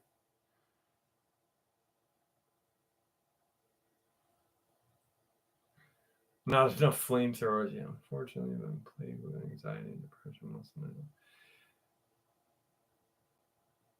That's good, Libra. I'm glad to hear that. I'm glad to hear that you're starting therapy. I mean, not that you're, depression sucks. I hate when I get depressed.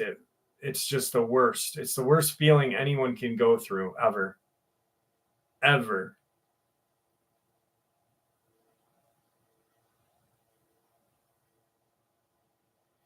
Matt, 100% agree with you right there, brother. It's crippling depression.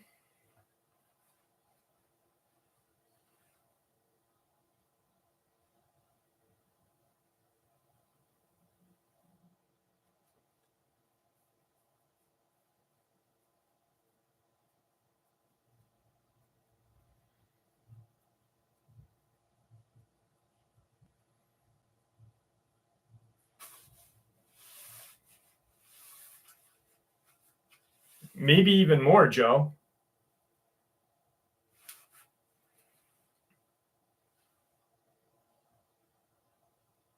Nico, it is. It's that time of year. People just really get depressed in the holiday times.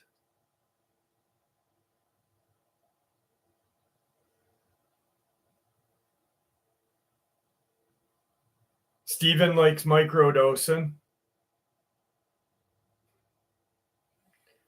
No, RH. Benzos are bad. Benzos are bad. Lorray, how are you?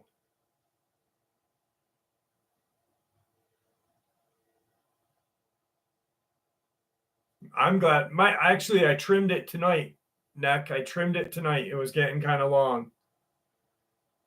Yeah, vitamin D is great. Vitamin D works good.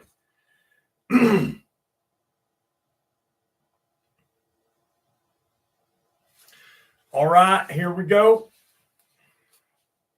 The Bighorn Mountains are a stretch of jagged peaks near Buffalo and Sheridan, Wyoming. I myself have lived in Buffalo for 4 years and work as a hunting guide for antelope. But in this particular experience, I was on a hike, not hunting. Before I moved out here, I lived in Georgia. I've always enjoyed the outdoors and wanted to be a guide, so that I did. Moving a grueling 24-hour drive away is not easy, to say the least, especially right out of high school. The experience I'm about to share takes place in the summer of my senior year. A girl that I was close to, A, we'll call her, decided she wanted to come and visit me, and we'd spend the week together hiking. A and I met in high school and never dated, but just bonded as we were both avid outdoors people. She was one of the few people who I really kept in touch with from high school. Anyway, she arrived at Sheridan, Wyoming airport on July 2nd, where I picked her up, and we began the drive to my cabin, where we would prepare for our camping trip ahead. This particular mountain we are going to hike is called Cloud Peak. It's a staggering 13,000 foot elevation. That's a lot. After we got our stuff ready, tents, guns for protection, fishing equipment, etc., we got in bed and watched some Netflix before falling asleep. We woke up at 5:30 and drove to the trailhead. The first 3 days of our trip went great. Regular hiking, fishing, warmed up by the fire, more hiking, but day number 4, around noon, all hell broke loose. We were walking down by the stream, talking and fishing for trout, when all of a sudden, a monstrous boulder was thrown right in front of us. We looked up to see something I can only describe as a coyote/man staring at us. Out of instinct, I pulled my .44 Colt out and fired off a shot. I could tell it was hit. This creature toppled over and let out this blood-curdling scream before running away. Let's just see, we called the trip short and took a long hike back down the hill. 3 years later, she is my fiance, and we live together in Bighorn Mountains. We are both licensed hunting guides. It's safe to say we will never go to Cloud Peak Trail again. Oh.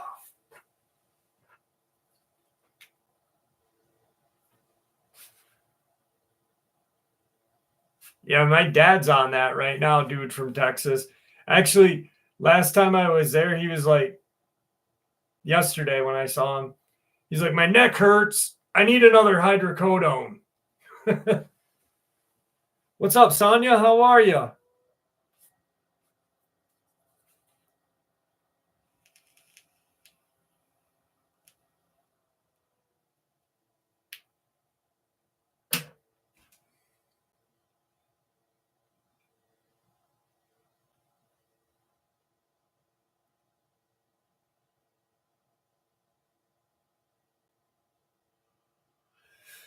Sandhoff, not. I mean, they've been known to throw stuff. I've got a subscriber that lives up in Malone, New York, and he's a logger, and his home was pelted by stones and rocks by a couple of dogmen.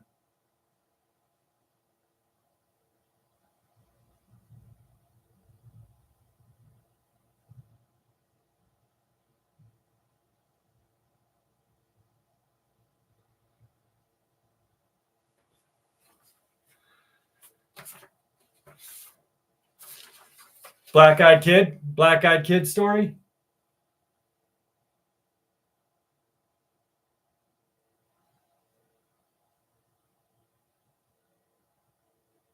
Very true, Kevin.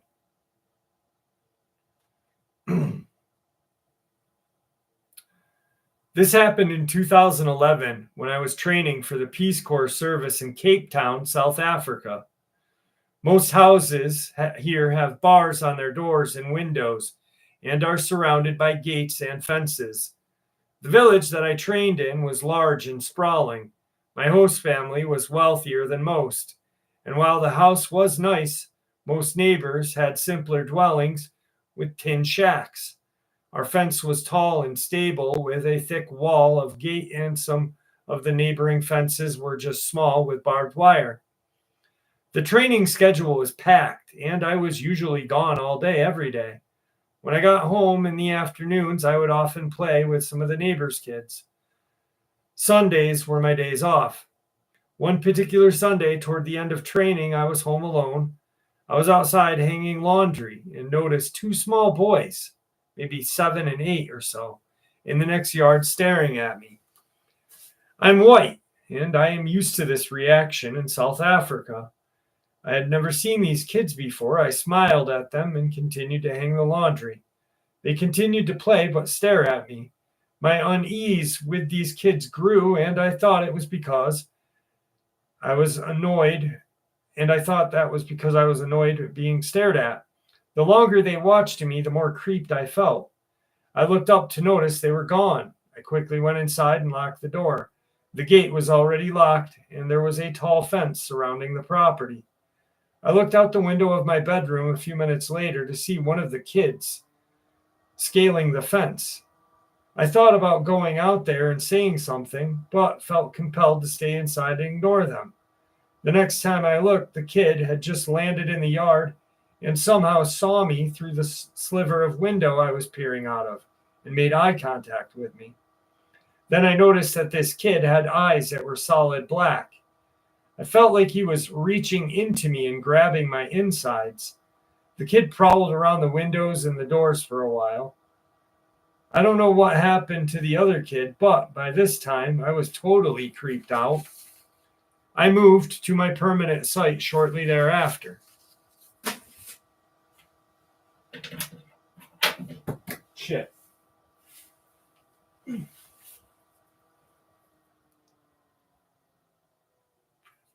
I'm doing well, DL. I'm doing well. Let me see what you said. Hang on. Yes, definitely a strange. Definitely strange. Andy's always hung up on flamethrowers. I think we should start a GoFundMe for him.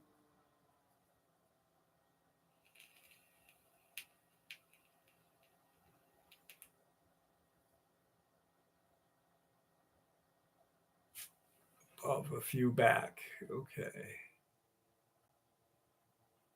Cheer up, chat. I once saw a woman slip on banana peel holding bags of shopping. Streets were packed. The guy offered to help and she said no and proceeded to get up and slip again on the banana. You know what would be even funnier? She was wearing a dress and the banana went up her butthole.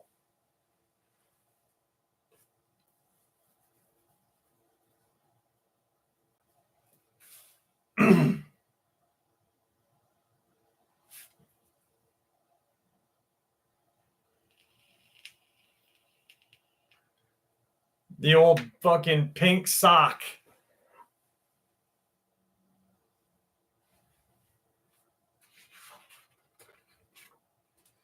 You know, I'm glad that you're here with us, Libra, because, you know, depression is shitty and it sucks.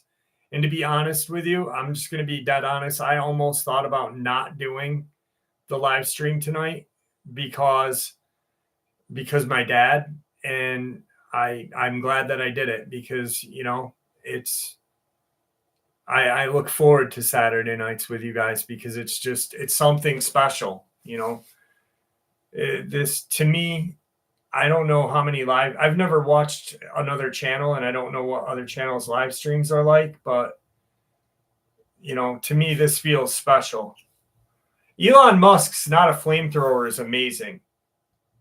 I really wanted one of those, and I was pissed that I couldn't get one.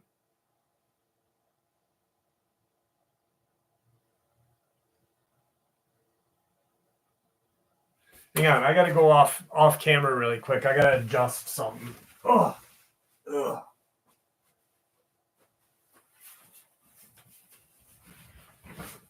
That's better.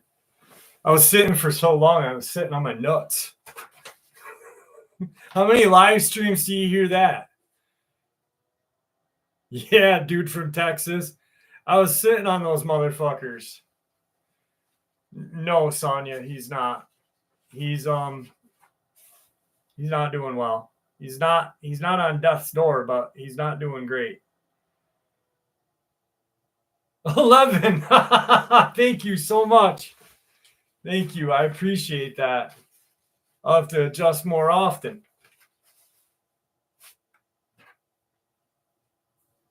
Thank you. Thank you so much, Sonia. 11, thank you very much.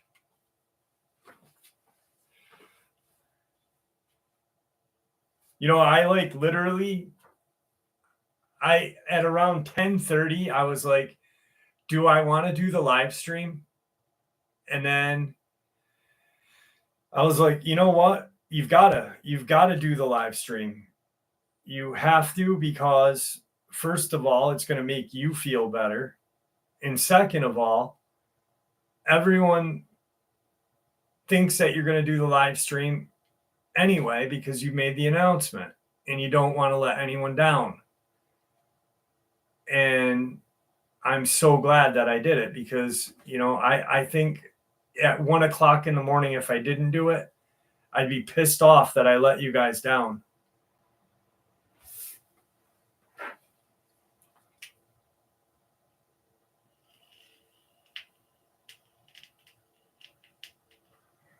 Thank you, Nico.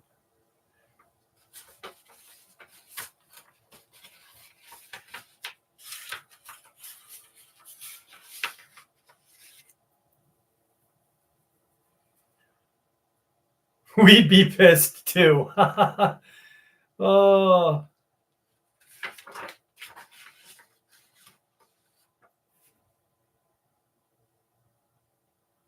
Have you guys heard the song Nut Bash City? When I was a kid, I've never heard that song. Have you guys ever heard the song? I got this song.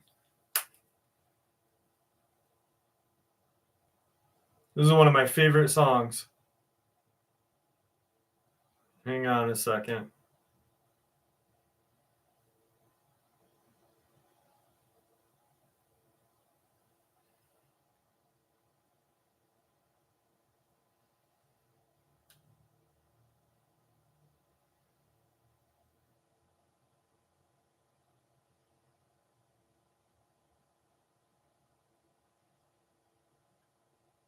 Told the fireman what happened, he could do was run.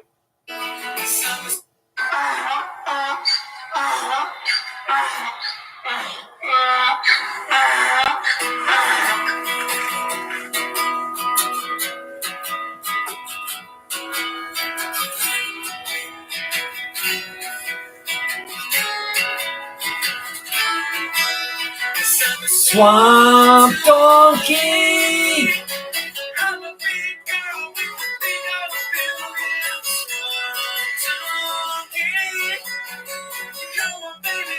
In our last story, we touched on the horrible upbringing of Swamp Donkey.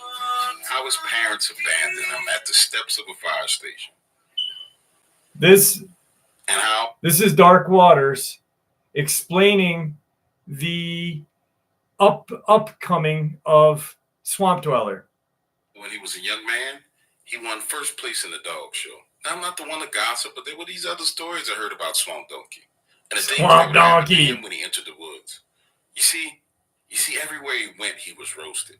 He went to the convenience store, and the clerk said, "Swamp Donkey, your mama's so fat, she put chocolate milk in her first aid kit. Swamp Donkey, you one ugly motherfucker." Your face looked like you'd been looking through the peephole of a beehive. Everywhere he went, he was talked about and taken advantage of.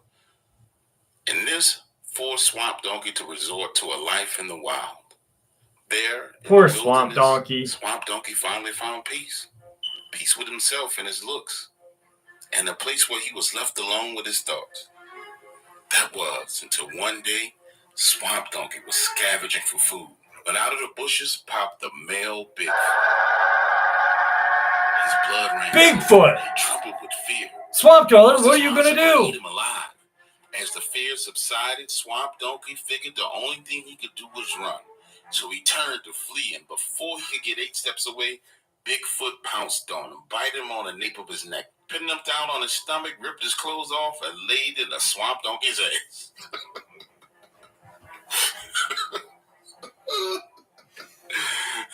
Stop. All right. Bigfoot wore that Swamp Donkey ass out. And when he awoke, bleeding, dazed, and confused,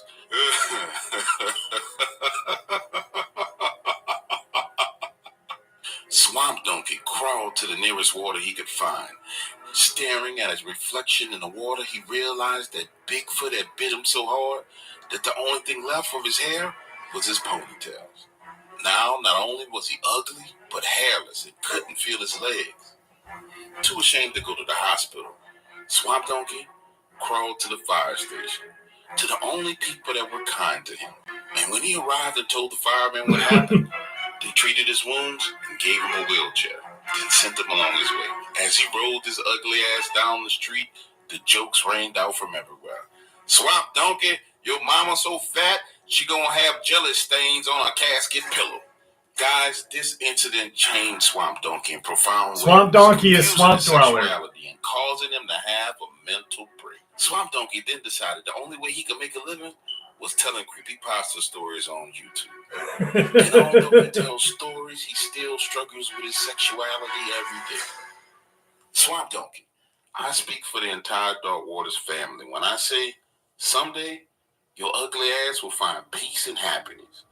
But until then, stay your ass out of them woods, because Bigfoot gonna take that Swamp Donkey ass again. And that is how Swamp Dweller became known as the Swamp Donkey, per Dark Waters. Oh, thank you, Dark Waters, for making my night complete.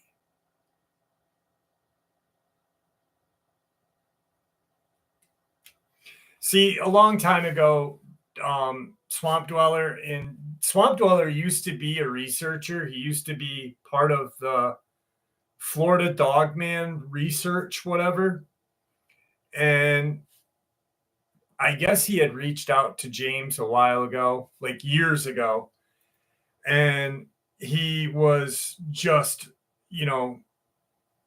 a feud ensued between the two. And James kind of let it die down. But the old donkey kept it going. And then that's what happens when you mess with Dark Waters. He creates a whole fucking show about you.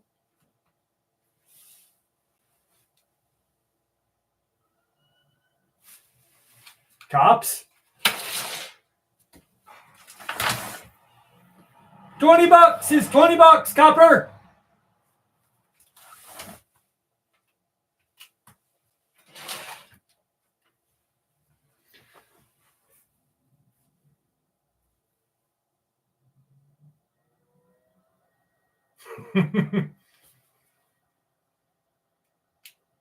I just told you, Andy Davis.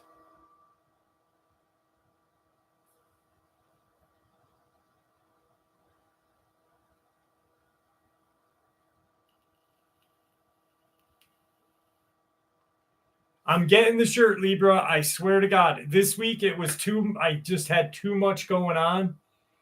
And I've got to sit down. It'll take me about an hour to do. More cops. They're looking for that $20, those coppers. They want donuts and $20. They want donuts and dick suck. anyway, it'll take about an hour to do, and hopefully I'll have it out.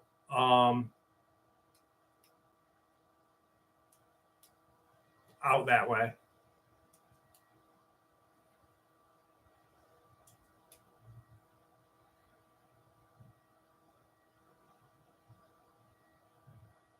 My neighbors don't say anything. My neighbors are crackheads. They don't fucking care. They're thinking $20 is in the street so they can get a rock.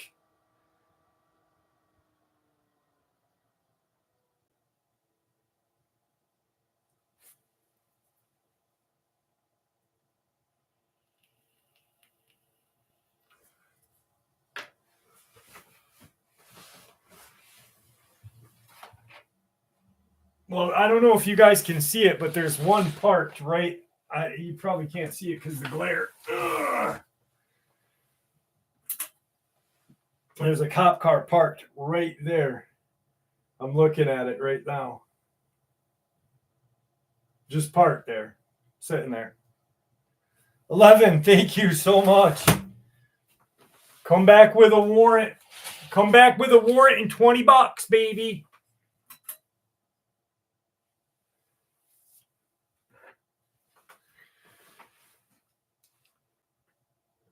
It's a friend of ours that did the singing.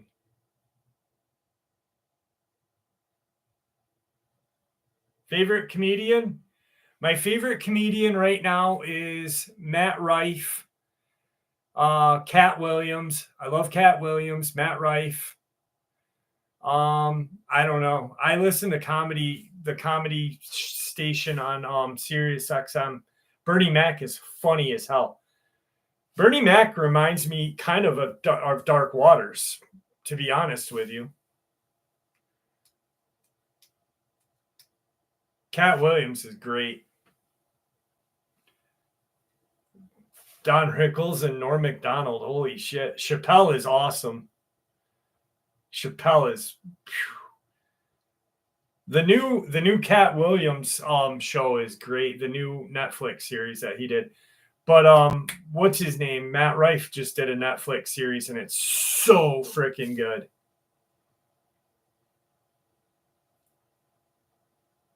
Rodney Dangerfield, yeah. Chappelle is a genius. Chappelle is a fucking madman.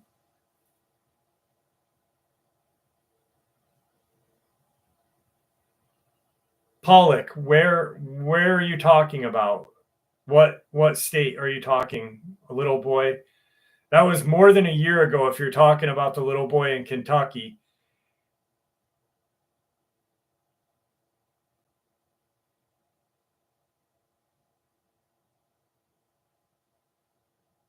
And I actually, if you're talking about the boy in Kentucky, I had his family. Yeah, that was like 3 years ago. And it was one creature.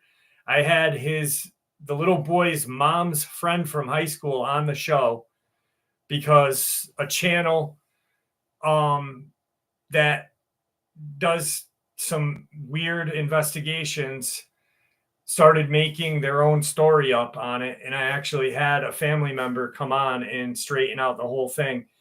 Department of Homeland Security was there. It was a dog man. A dog man killed the boy. 100%. His name is Corey Godsey is his name.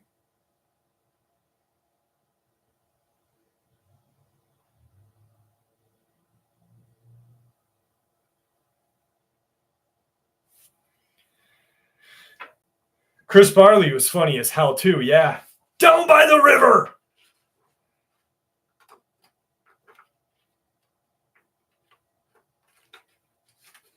Eddie Murphy. Raw.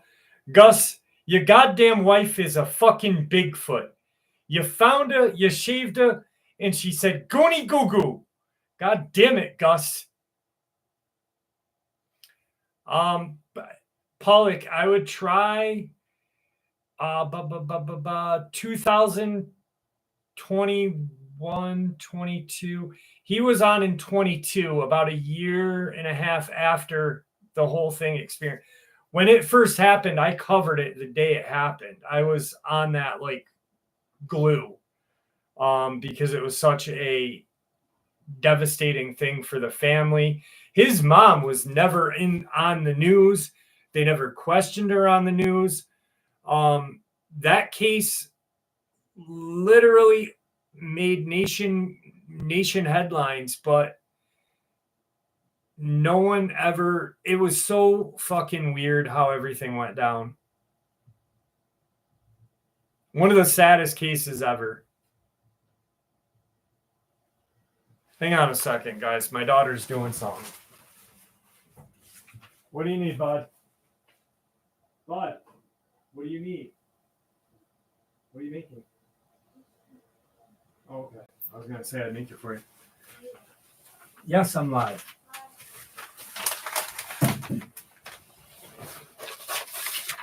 Guys, look who joined us.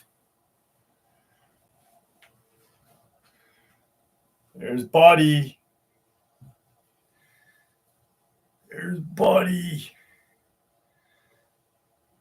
Hi, Buddy. Hi. Hi, Buddy. Buddy came. Oh, Buddy left. Go on, get.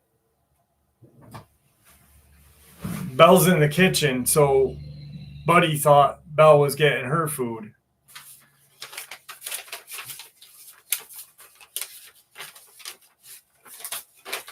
We are the only Dogman channel to have a Dogman-sized cat as a mascot. Tigger, $20 is $20. Little bastard.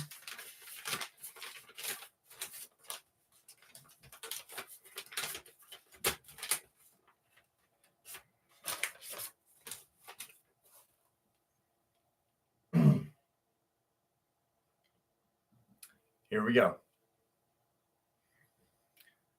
This experience was told to me by my stepdad, who says this experience changed his perspective of the woods and the dark.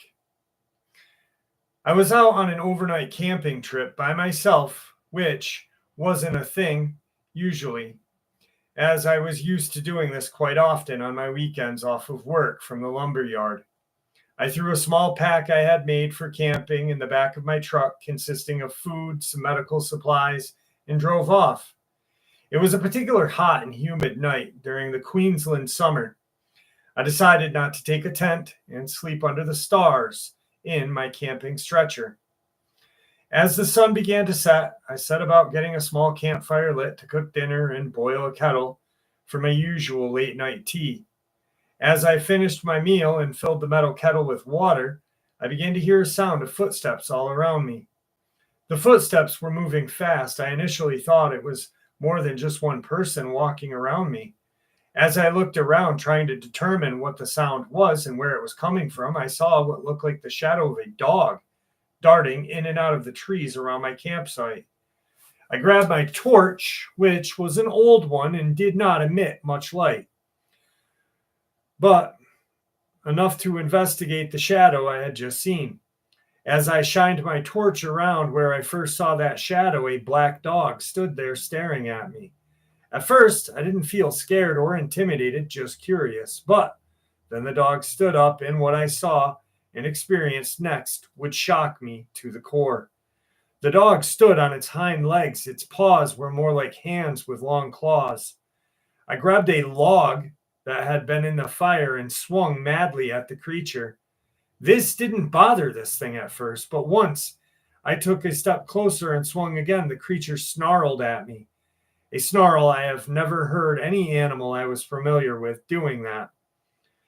I gripped the log tighter and threw it at the creature. It just stood there staring at me. However, when I truly thought this was how my life was coming to an end, it slowly, while still keeping an eye contact on me, dropped back onto all fours, backed into the tree line, and disappeared into the shadows. In a rush of pure fear and terror, I scurried to pack what little I had out, threw it all back into my truck, and took off. Now, this experience did not completely scare me into never camping again. However, I am a lot more cautious now. I will try not to think about the possible of other outcomes of the encounter that night. I don't know if it was dumb luck or if this creature was curious or making sure that I knew this was his home that night. But I will never disrespect or disregard the places I camp for the rest of my life because you never know what is hiding in the shadows. Dogman, you came in. What's up?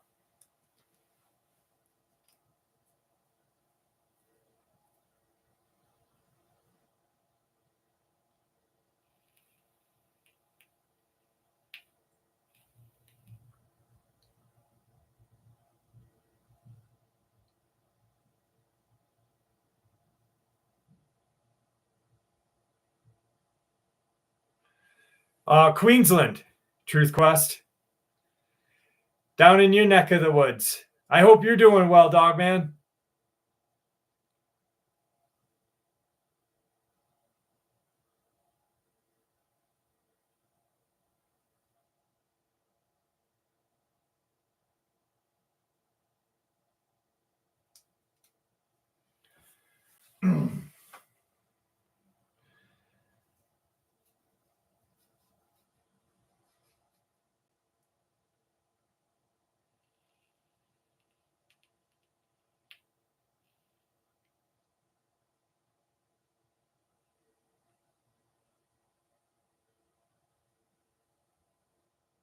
From last week's live, I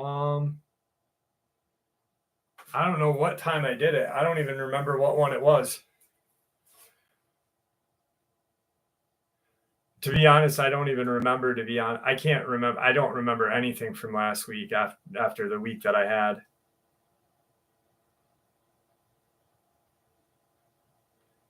No, he didn't say where it was in Queensland. How do you kill a tick? I burn them.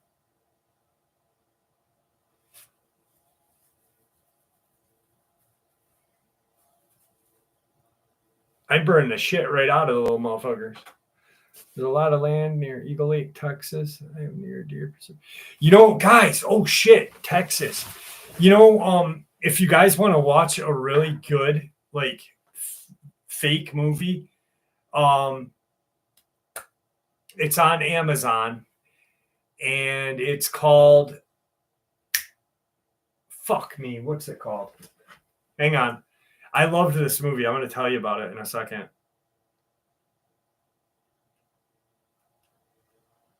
Hang on 1 second.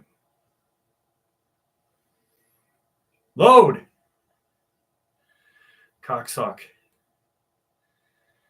Close that. Get out of here. Hang on.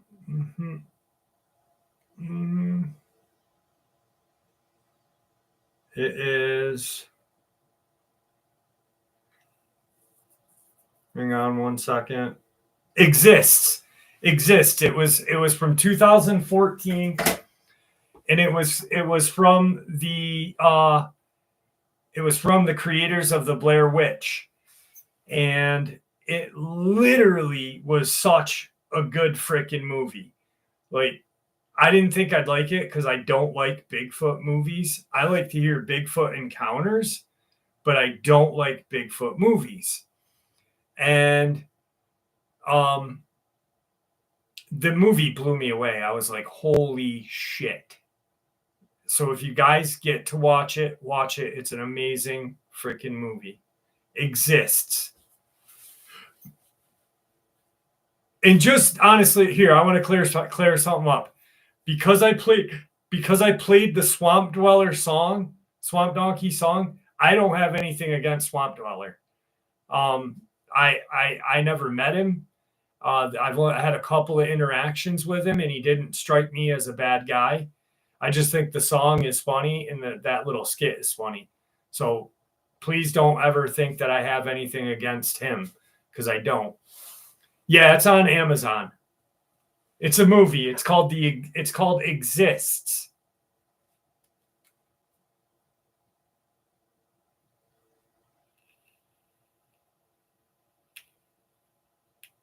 And it takes place in Texas. Dude, it's so fucking good. You guys will like it if you get a chance to watch it. Don't Be Afraid of the Dark.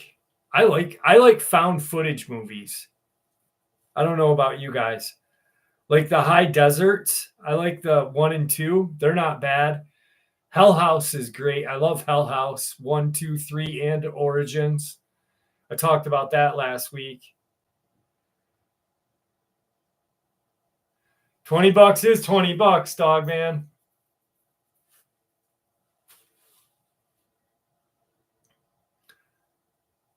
Exist is on Tubi, Cryptic. What's up, AOS? How are you? Willow Creek is not bad. Definitely watch it, High Strangeness. You'll like it. It's literally created by the creators of Blair Witch. And I was like, you know what? I remember watching Blair Witch in the movie theaters because they boosted it up so much. That when I watched it, I was like, wow, this is pretty fucking good.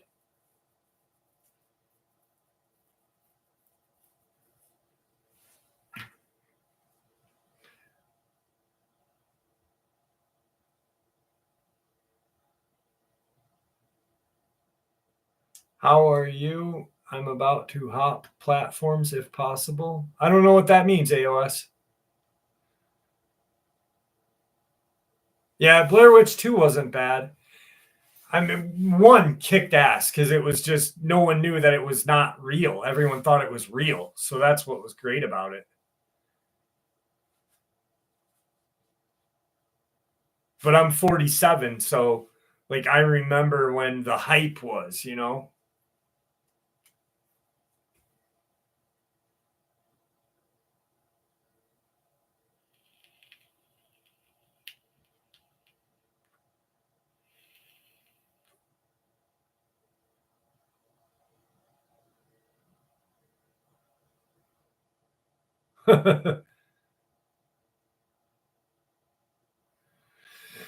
Dude from Texas. I mean, how couldn't you? Like, damn. I thought the damn thing was real too.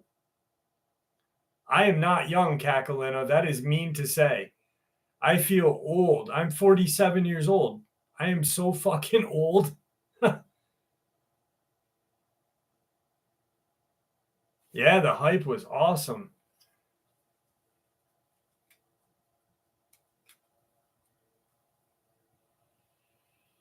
I wish I could turn the clock backwards, to be honest with you.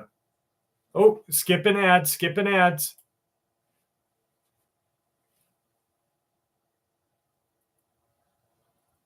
61 young. You're 61 young, but I'm 47 old.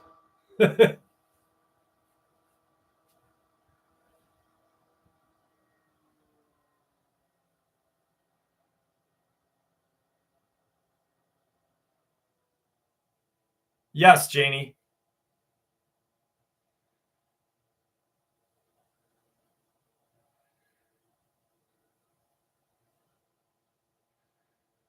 Why, is there someone that you had in mind? Seasoned. Salt and peppered, maybe.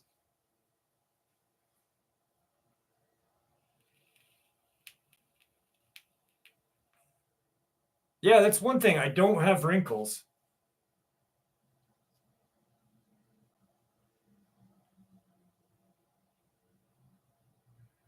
Prince was a bad mother effer.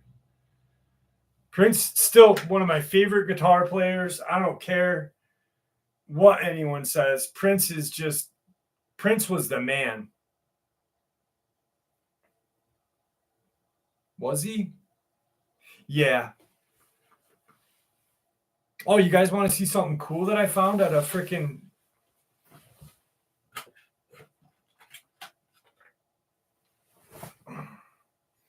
Look how cool this is.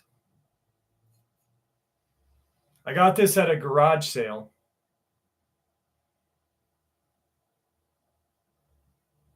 But do you see the penny? The penny has a Masonic sign on it too. How sick is that?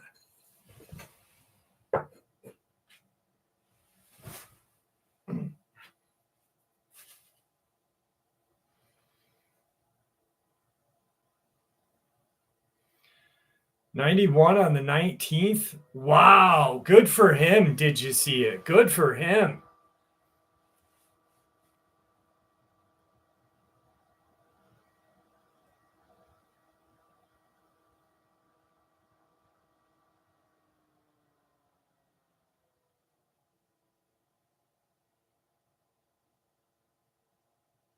That's cool, AOS. Yeah, Ben. Yep. That's why I bought it. Nico, yeah, you can. Prince will steal your girlfriend's dress and steal her heart at the same time. You're dead ass right.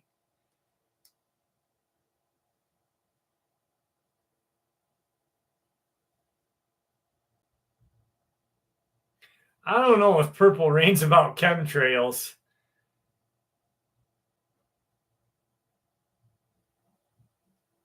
Maybe, though. I don't know. Damn, 98 years old. Holy shit. Stevie Ray Vaughan, great guitar player.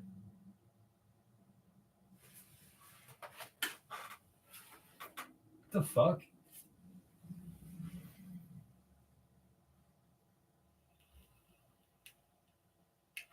Purple Rain movie was awesome. You're right. You're right. You're right, Ben. When you're right, you're right. Yes. RH, yes.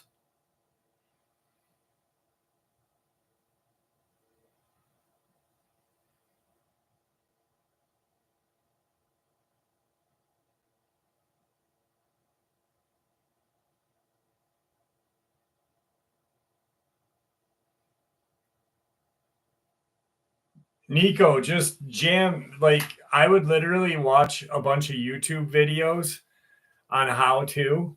I wish I still played guitar. I wish I still had my guitar, actually.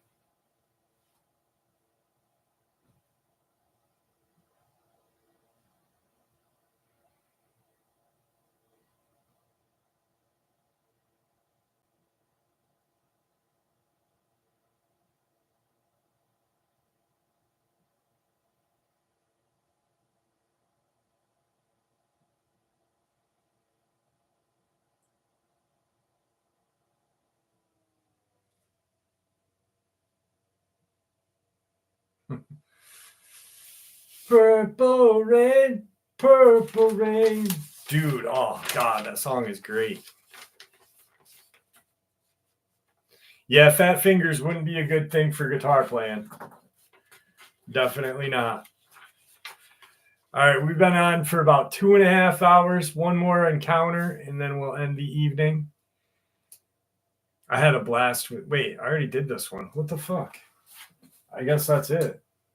I guess we'll talk for a little bit more. Fuck it. Ugh.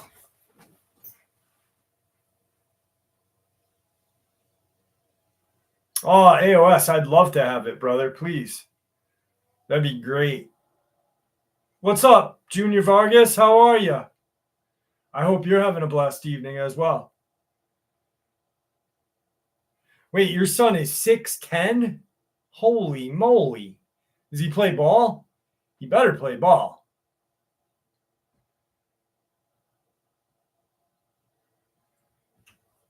Buddy. Come here, buddy.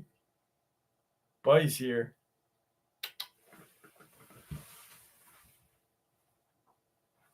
Come on. Hi, buddy. Hi. Come here. Buddy. What? I don't have anything in my hand. Come here. What? What? Huh? Oh, you're a good boy. Yeah, a good boy. Peter Steele. Wow, yeah.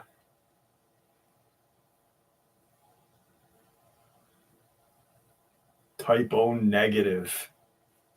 Thank you, Jane. I wish the best of you too.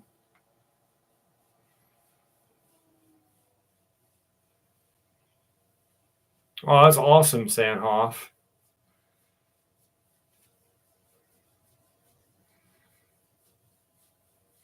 Why do you smell so bad, buddy? Oh, buddy. Oh. Here, let's see if we can get him to do that thing. Here, watch this. He'll lick my jewel. Larry Lindman, thank you so much, brother. Watch what he does to my jewel.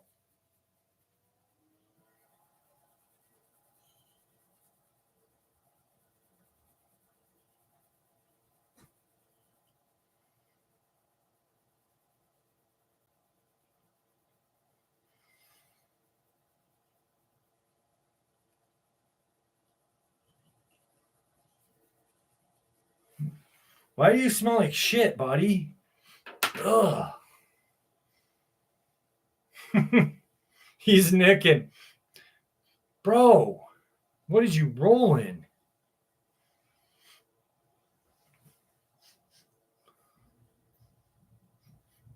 Something smells bad. Go get it. Jesus Christ.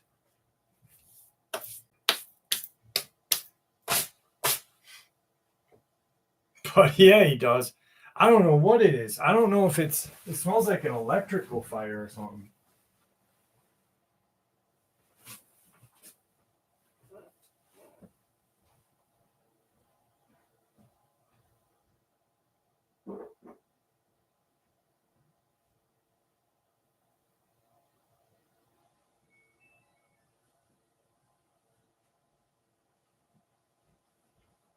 What are you doing? Sorry, guys. You ever smell like hot electric? Something smells really bad. I got an encounter to finish the night with. I got an encounter. I can't leave you guys hanging without ending the night with an encounter, right? We can't do that.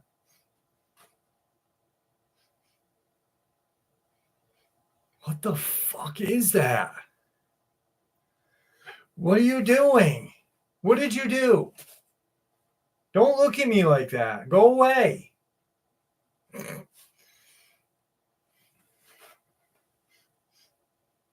Something fucking smells, and it's him. It's not me. All right, here we go. I'm a retired military, 20 plus years in service. I worked on a job to gather intelligence and analyze, report, track people, etc. I've been in some bad places and had to do some bad jobs in the military. I want to give you information some of us know about these creatures. In the early 90s, I had to help recover what was left of a soldier's body in a country I was in at the time. Let's say someplace in Europe. We all had plastic bags and were ordered to pick up anything and everything that did not belong.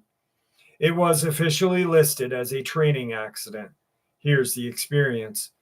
2 soldiers were in a remote area in Europe doing what is called a heart-shaped recon of an area about 4 clicks in size. This was their assigned area. We were going down each flank of a heart-shaped area separated by a click apart in the rugged wilderness, going down each flank. Then meet in the middle and backtrack through the middle. Then back to base of operations or forward operating base. When the soldiers were within 50 meters of each other, one soldier heard a scream and saw a very large creature reach out a large hairy arm and grab the other soldier, pick him up by his legs and feet, and swing the soldier from his legs. It was like you'd swing a large baseball bat head first into the side of a tree, busting his head like an egg. The creature then started screaming and roaring while dismembering the soldier. The eyewitnesses was in shock, so traumatized that he left everything and ran back to base. All training was shut down and all units were put on alert immediately. During that time, we were all armed, not told what happened and why all soldiers were given plastic bags and told to be within arm's reach of each other, pick up anything that didn't belong to the soldier that was murdered. That was almost 20 years of service already at that time, very experienced. While everyone was completing their missions, the 3-letter groups came in and set up tent. You know, the men in black suits. We sign papers that state that you won't talk or you'll lose everything, your reputation, career, retirement, threat of prison time, those kinds of threats and cover-ups. Everyone respected the man that was murdered by that thing. He had many combat operations. Very few people knew this. I am sick and tired of the lies. We want answers. You can't do much when you're in the military. A military friend introduced me to a guy who asked me if I would collect evidence of this creature in Ohio back in the 90s while I was back in country. I already wanted answers, so I said sure, not knowing what I was getting myself into. I did find and collect evidence, hair, skin, etc. The eyewitnesses I interviewed were scared to death by what they experienced. The evidence was supposedly sent to Ohio State University, including a video and audio, you name it. All of the evidence conveniently disappeared. It's interesting to note that the DOD, government tagged vehicles, followed me in remote areas. It was a big cover up. They know exactly what's going on. The bodies, they already had that long ago. In my job, we were all briefed on these things at the time. I know a lot more, but it's hard to write and talk about. Eyes and ears everywhere. I'm just someone that cares about my country and is sick of seeing people discredited in order to shut them up. Check out Lee County, Kentucky. Owsley County, Kentucky.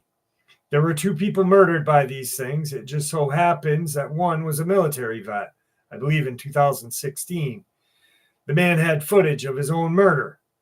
Someone I knew in law enforcement in Lee County. It's funny how FBI showed up before he could even pick up the phone and call them. Black Ops comes in, teams kill them, fly the body out. You get my drift. There were plenty of witnesses, including law enforcement, and of course, they were threatened. The guy I was referring to suddenly retired after all this. Take care.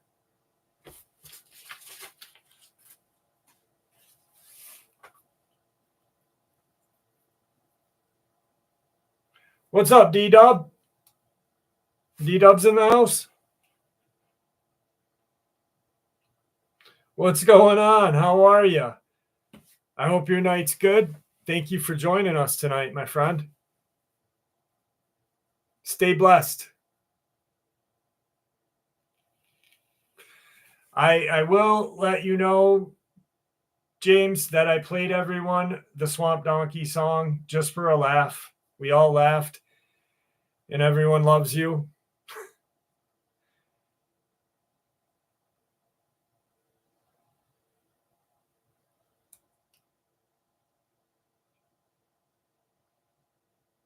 Vaping is not as bad as cigarettes. Cigarettes are worse than vaping. There's actually no evidence. There's no statistic evidence of vaping being bad for you, honestly. You can look that up. There's 100%. There's a video. Holy shit, 11. Thank you very much. Wow, thank you. Wow, holy shit. What's up, Cowboy 5 Rings? I didn't see you there. There's actually a video on YouTube. He's a doctor, and he said that he was misinformed, that he at first thought that it was, popcorn lung is not a thing. They call it popcorn lung because the illness actually, popcorn lung is only called that because people that work in popcorn factories get this chemical buildup in their lungs. Research, my friend, research.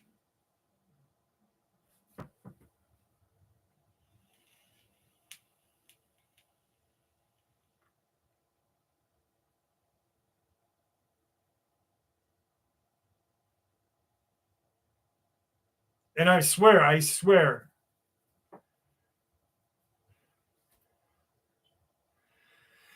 How old is she, Denise?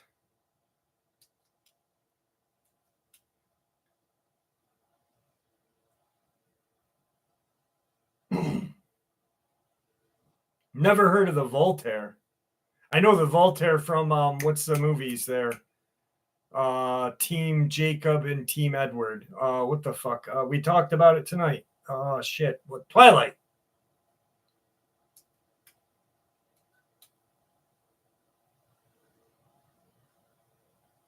Denise, how 26?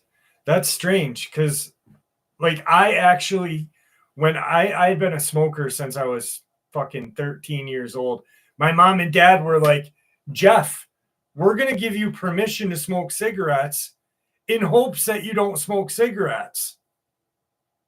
What am I going to do at 13? I'm smoking cigarettes.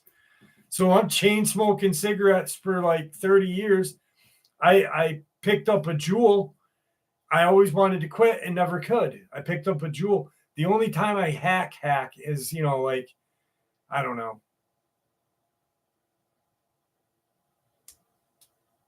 I really want to quit though, because it costs too much fucking money. I hate spending money.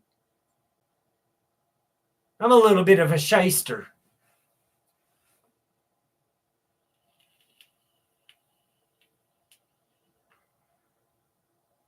The fibrosis from the horses, it's probably from the dander from the horses and the hay dust, I'm guessing. Yeah, my parents were a little weird. My parents were like, they were weird, man. Like,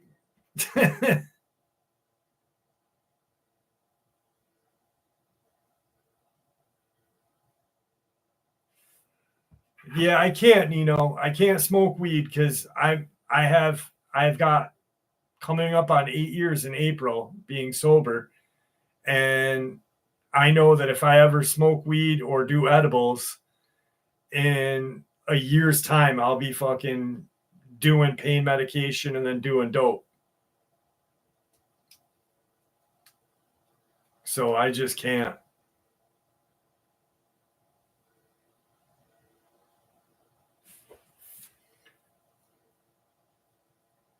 Nino, it may not be for you, but it is for me.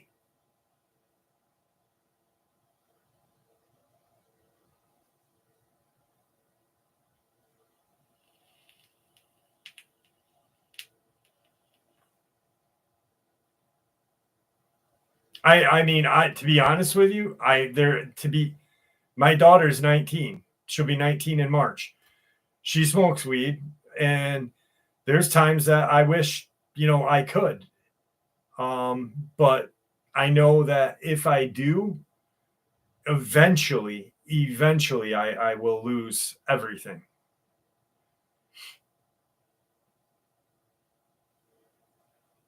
That's just me, you know what I mean?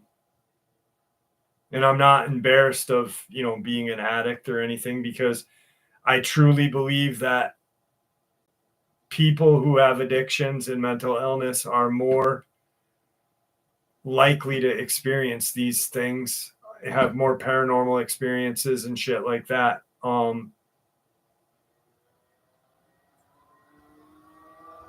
Ben Dean.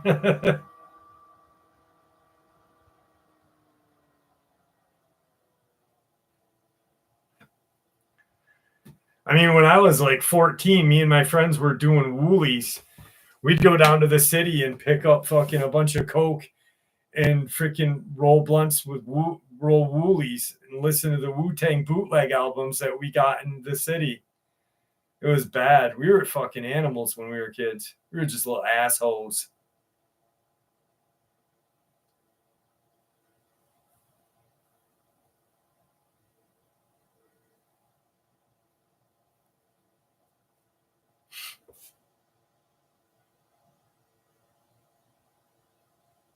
Wu-Tang Killer Bees by the Swarm. I love the Gravediggers. Gravediggers, probably my favorite. 6 Feet Deep, best album they ever made. And I have a vinyl. I have the original vinyl of Gravediggers 6 Feet Deep in my vinyl collection, actually. What's a wooly? A wooly is when you roll a blunt of weed and you sprinkle it with coke.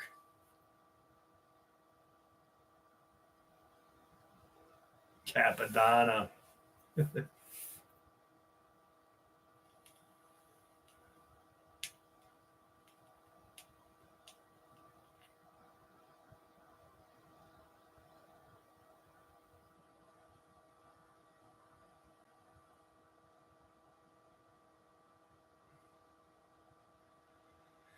You know, I still want to hear that freaking Wu-Tang album, that freaking, what's his name? Martin Scarelli bought, that they sold for like $1 million. Dude, I bet you the album sucks though.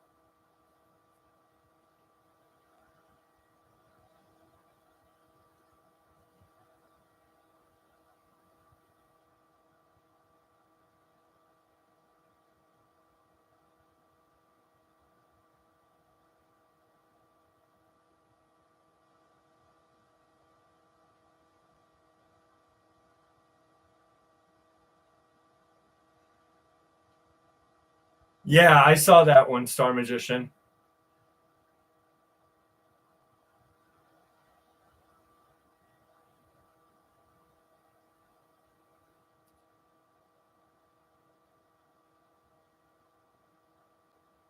I don't think so, to be honest with you.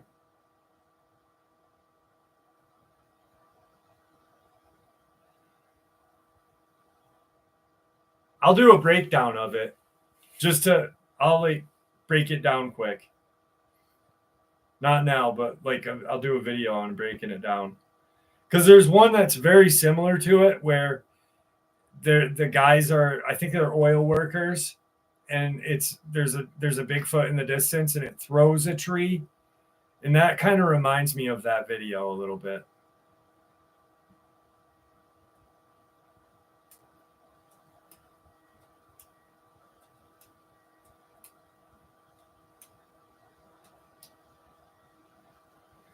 All right, guys. We're coming up on 3 hours. I had a blast. I hope you guys had fun, as much fun as I did. Yeah, it's like 30. Yes. Maybe it's the same one. I don't know. Is it kind of in black and white then? Not like fully colored? Ben Dean, I'm glad you saw it too. Tracy, I gotta go. It's almost 3 a.m. I don't sleep very often. I gotta get some sleep.